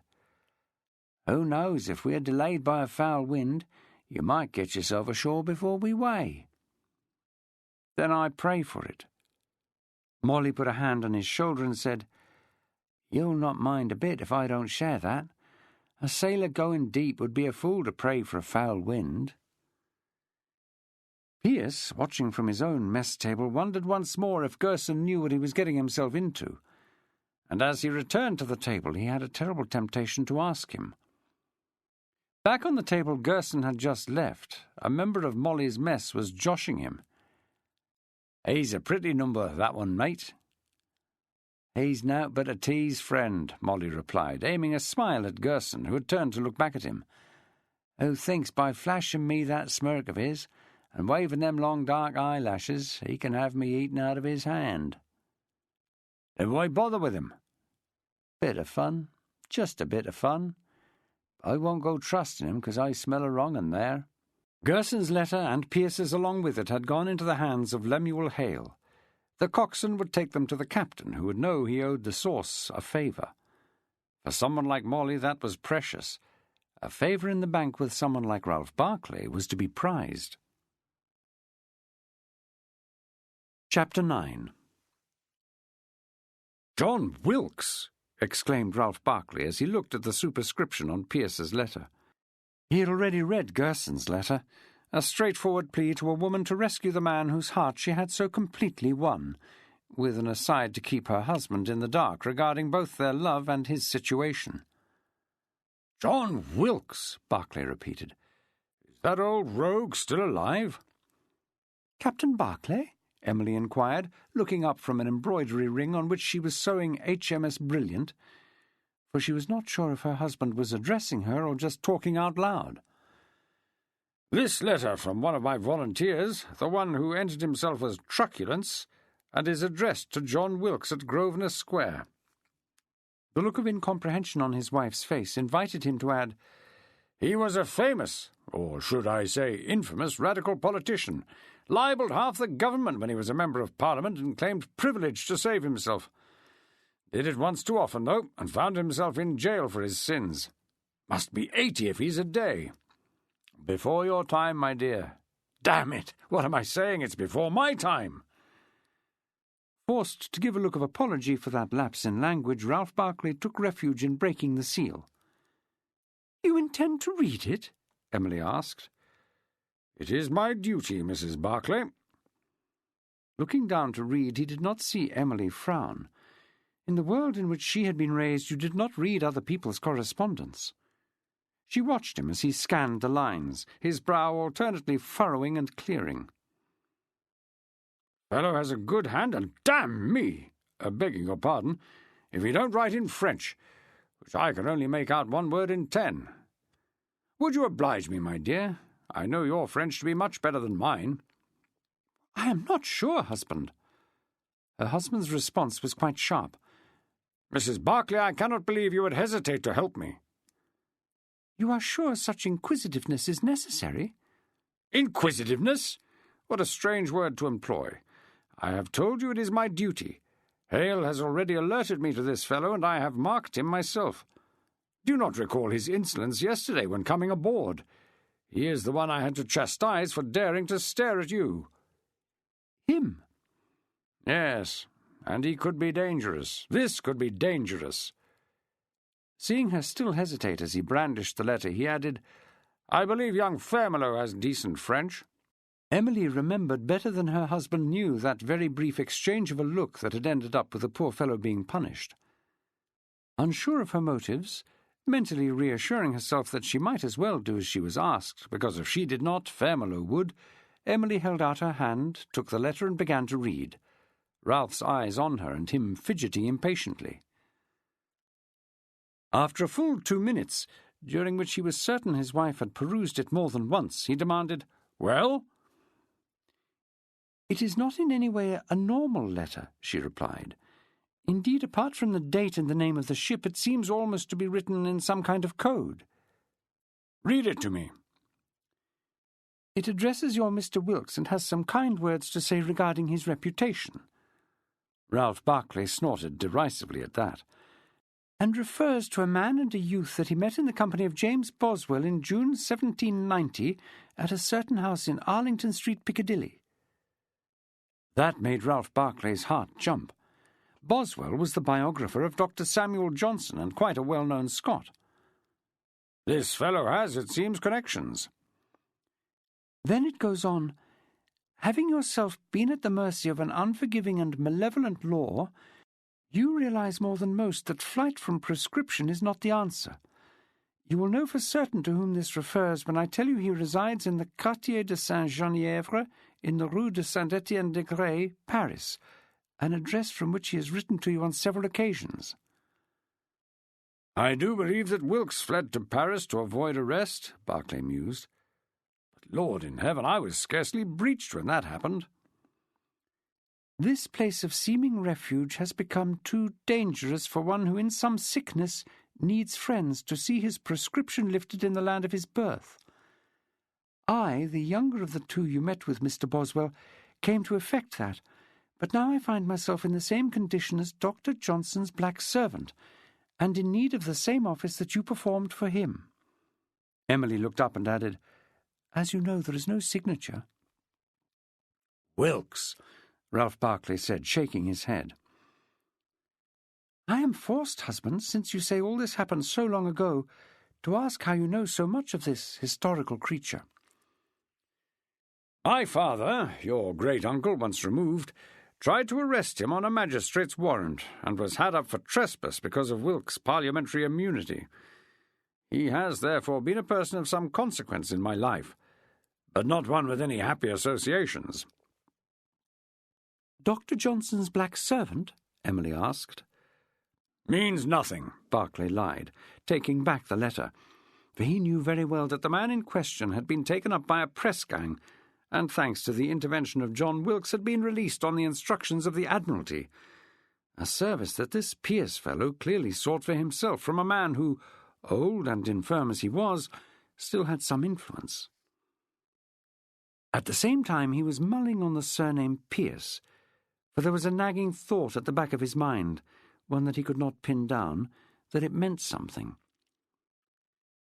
Emily wanted to beard her husband and nail his lie, to ask why a man like the writer of the letter in her hand would volunteer for service at sea. He was clearly educated, and he could write in excellent, if idiomatic, French, which implied that he also spoke the language with some fluency. Ralph Barclay was thinking once more of the dangers inherent in pressing men like this, those who could write and had contacts with people who could plead at the highest level on their behalf. But this man had not pleaded those connections to him, which would have seen him immediately released, and, in addressing his complaint, he had not made it directly to the Admiralty, but to an intermediary he hoped would act for him. "This fellow," Ralph Barclay said, "has something to hide." "I think the nature of his letter implies that, certainly," Emily replied, without adding the obvious concomitant that the man her husband called truculence, and she knew, thanks to her eavesdropping, to be named Pearce, also very obviously wanted to be free from this ship. "Then far be it from me to challenge his wish. The Navy between decks has been home to many a scoundrel before. One more will make little odds. Let him hide on my main deck. If he does not wish to do so, let him speak up." Ralph Barclay folded Pearce's letter and placed both it and Cornelius Gerson's in his desk drawer. But at the back of his mind he lacked the certainty he was determined to display for the benefit of his wife. HMS Brilliant would, within a few hours, anchor off Deal, hours in which he would think on this, and the option of putting the fellow, who might well be trouble, ashore. Cleaning the decks followed breakfast. Wetted from head pumps rigged over the side, they were then coated with a thin dash of sand. The Pelicans were in the line that worked on that, trousers rolled above their knees to stop them getting wet, using great blocks of stone called holy stones, which they rubbed over the planking to remove the stains and indentations that had been left by the previous day's loading. Behind them came the sweepers, the men who removed both sand and sawdust, leaving the swabbers to mop the now scarified deck. Lastly came a team with long cloths, they flogging the deck in a futile attempt in such a cold and damp climate to get it dry. At least with all the activity going on around them, it was possible to talk as they worked. "Take it easy, old fellow," said Pearce, who had got himself on one side of Abel Scrivens while Michael O'Hagan had taken the other. "Less of the old," Abel replied, panting through the smile, even though he could scarce be said to be toiling hard.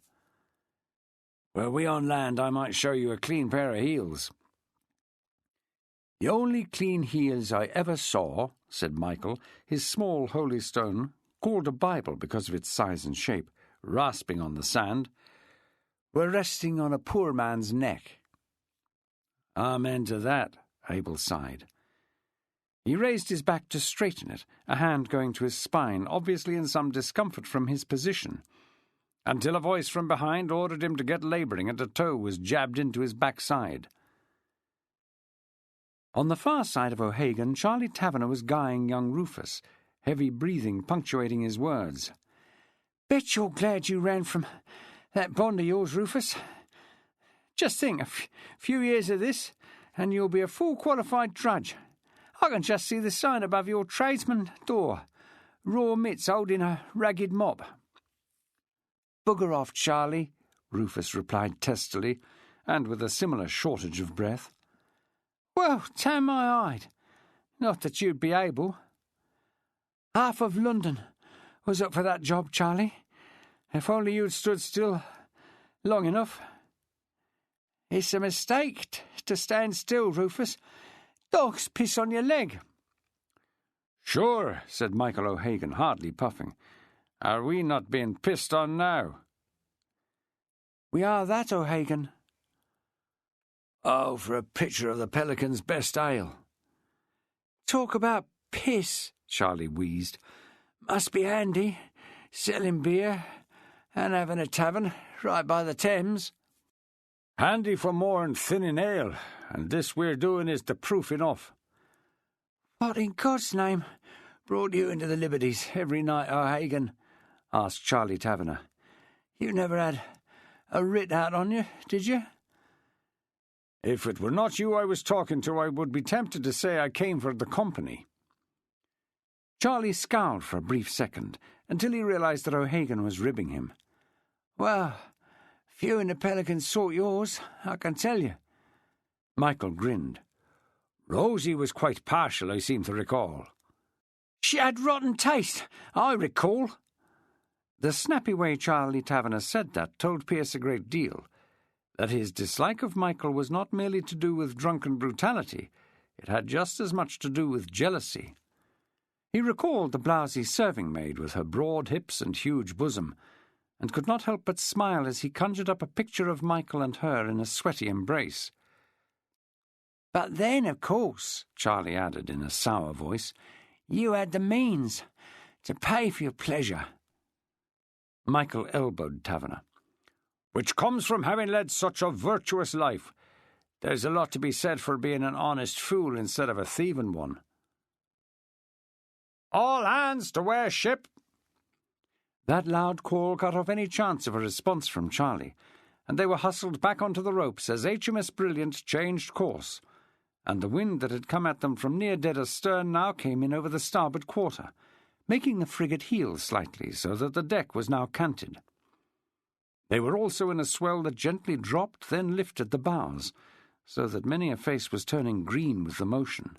"Mr. Sykes," said Lieutenant Roscoe, "I think it is time we saw which of our new fellows can get aloft." "Aye, aye, sir," the boatswain replied.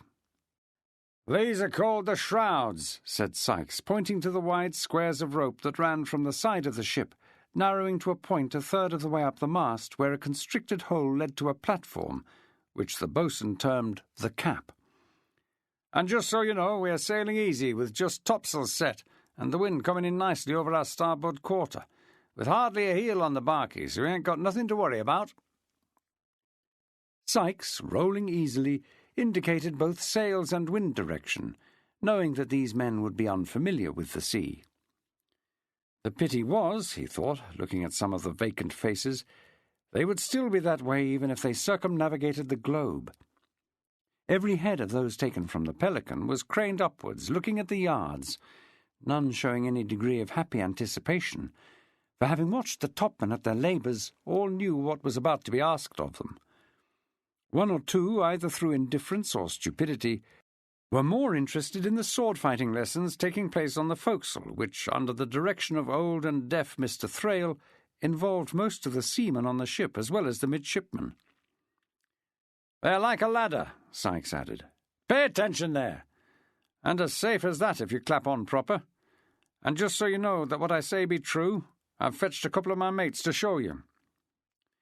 Pearce recognised Ridley, who had supervised them at their 'tween-decks cleaning that morning, and just as then he had a kindly look about him. The other boatswain's mate was a swarthy sailor with un-English features and a jet-black pigtail, who answered to the name of Costello. He was actually grinning, though whether in friendliness or in anticipation of the fun to be had from their inexperience, it was too early to tell. Behind this Costello stood Kemp, rattan in hand, glaring at the group in his habitual way, as if by doing so he would scare them into paying attention. Called first, Costello came forward and jumped nimbly onto the side of the ship and began to climb slowly, as Sykes talked. "You will observe that Costello has gone up on the weather side, so that the breeze, for what it is at his back, pressing him on, just as it will create a heel on the ship which aids the climber by making the ascent less steep.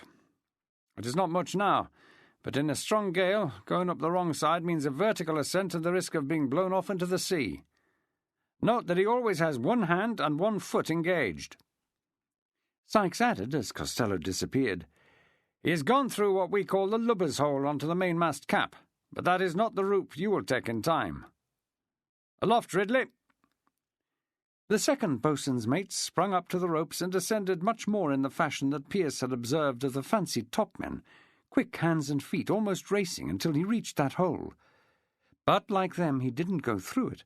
He transferred his body to another set of shrouds that lay near vertical, and scrambled onto the outer edge of the cap with little difficulty to join Costello. "I sense Mr. Sykes has done this many times before," said Lutyens, as both Costello and Ridley returned to the deck hand over hand and with ease by way of a backstay. "He is easy in his manner of instruction."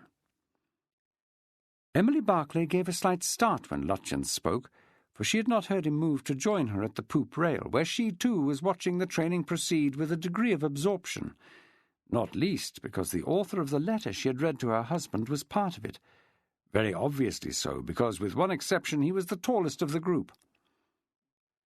Having read his words, she was intensely curious to observe the source.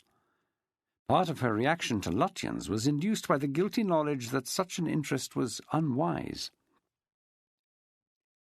"I hazard he could instruct all he likes, sir," she replied to cover her confusion. "Nothing would induce me to climb to such a height." "I confess a similar reluctance," Lutyens replied, "while acknowledging that it must be safe, for the men who work aloft do it dozens of times daily." Emily frowned. How many of those men below us would share that sentiment? "Few, but it is to be hoped that familiarity will breed—" "Not contempt?" Emily asked, mischievously interrupting. Lutyens smiled. "I was about to say competence." She looked at the surgeon's singular profile, high forehead and hairline, eyes that protruded enough to be obvious, and a nose shape that reminded her of a whippet puppy, and wondered what had brought him aboard HMS Brilliant.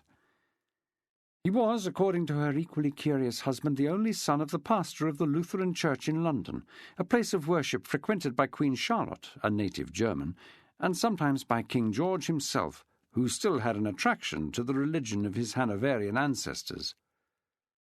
Lutyens' father was a fair way to being the Queen's confessor, which made him an intimate of royalty and the court. With connections like that, the ship's surgeon could surely have had what he wanted in terms of employment. Emily Barclay might know little of the world outside her Somerset home, but she did know that it was singular for anyone to have influence and not employ it. "How do you find life aboard, Mr. Lutyens?" she asked. After all, it must be very strange considering that to which you are accustomed." He turned and smiled, which had a pleasant effect on his unusual features. But he did not speak. "Forgive me," Emily said quickly. "It is unforgivable to make so direct an inquiry." "Not so, Mrs. Barclay," Lutyens replied. "I am happy to admit it is strange, and to confess my ignorance to the whole of my surroundings. I certainly find everything very unfamiliar, as, I hazard, do you. Yet I also find it a matter of deep fascination." Emily Barclay's inquiring look encouraged him to continue. "Take the men you are now watching." "I came merely to take the air," said Emily brusquely, at the same time giving Lutyens a searching stare to see if he had divined her true interest, relieved to see that he was not looking at her at all. "Quite, and very efficacious it is. But for myself there is another motive." "Am I to be allowed to share it?" "Why not? I confess to an interest in the human spirit in all its guises, the way it reacts to upheaval, sudden change, dislocation perhaps being a better word. Those fellows, literally being shown the ropes, must be suffering from an extreme degree of that. 2 days ago they led a very different existence, and it is clear that they were not, as statute has it, bred to the sea, so they should not in truth be here. Do you not find their situation curious also?" Emily, disconcerted by what the surgeon was saying, which only served to underline her own disquiet regarding her husband's actions, was spared a reply by sudden activity on the quarterdeck. It was almost palpable the way the officers below them stiffened as soon as the marine boot crashed on the wooden deck. Ralph Barclay appeared and stood arms akimbo, then moved to the windward side of the deck, which was immediately cleared, for this was by custom the captain's private space. Close to the weather gangway as he paced forward, he stopped to listen to Boatswain Sykes explain in detail what was required to work aloft, thinking that in size and shape he had pulled together an unlikely bunch. "Mr. Sykes," he called, "I suggest that time is not on your side.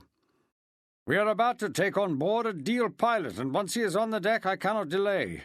If you wish these men to experience climbing the shrouds before that happens, you will need to be quick." "Aye, aye, sir," replied Sykes, before looking at them with a smile. "Now, who's going to be first?" "Mr. Sykes, the man closest to the shrouds should be first, and I trust you know how to deal with any reluctance." Rufus Donnet, in his gauche way, had failed to notice that those who stood with him had inched back since Costello had first started to clamber up the shrouds, leaving him well to the fore. Thus it was he Sykes indicated should proceed, a request which made Rufus step back smartly. Sykes was at his side in a second, his voice low. "Get up them shrouds now, boy, for I don't want to have to drive you to it, but drive you I will if I must." "Is that disinclination, Mr. Sykes?" called Barclay in an encouraging voice. "Let one man delay and they all will." Sykes called back, "Just gifting him some advice, sir," before he took Rufus' arm and hauled him to the bulwarks. "Now you've been told, just clap on. As long as you have one arm and one foot working, you need never fear." Rufus remained rooted to the spot until both Ridley and Costello moved either side of him to propel him forward. Having got him to the side, they lifted him bodily onto the top of the bulwark, forcing him to reach for one of the ropes on the shrouds. "Right, mate," said Ridley. "Get a foot on there and start climbing, for if you don't, that bastard Barclay will keel-haul you." "Ever seen a man keel-hauled?" asked Costello in a gravelly voice. "Seen a man go under the ship and come up the other side with scarce an inch of unbloodied skin on him?" "That there water looks cold," Ridley added, "and that is where you're going if you don't go aloft." The grisly thought of a keel-hauling and the threat of that freezing grey-green water made Rufus put his foot where it was required, and slowly he began to climb. The next candidate was brought forward before he was a third of the way up, treated similarly, placed where he really had no choice. Michael O'Hagan stepped forward without demur, saying to Pearce, "Sure, if you'd seen some of the scaffold I have had to work on, built by men of little sobriety, this would not cause you to fear." Pearce followed him, not with any confidence because he had little knowledge of heights, but determined that if this was a test of nerve, it was not one he was going to fail. End of CD 6.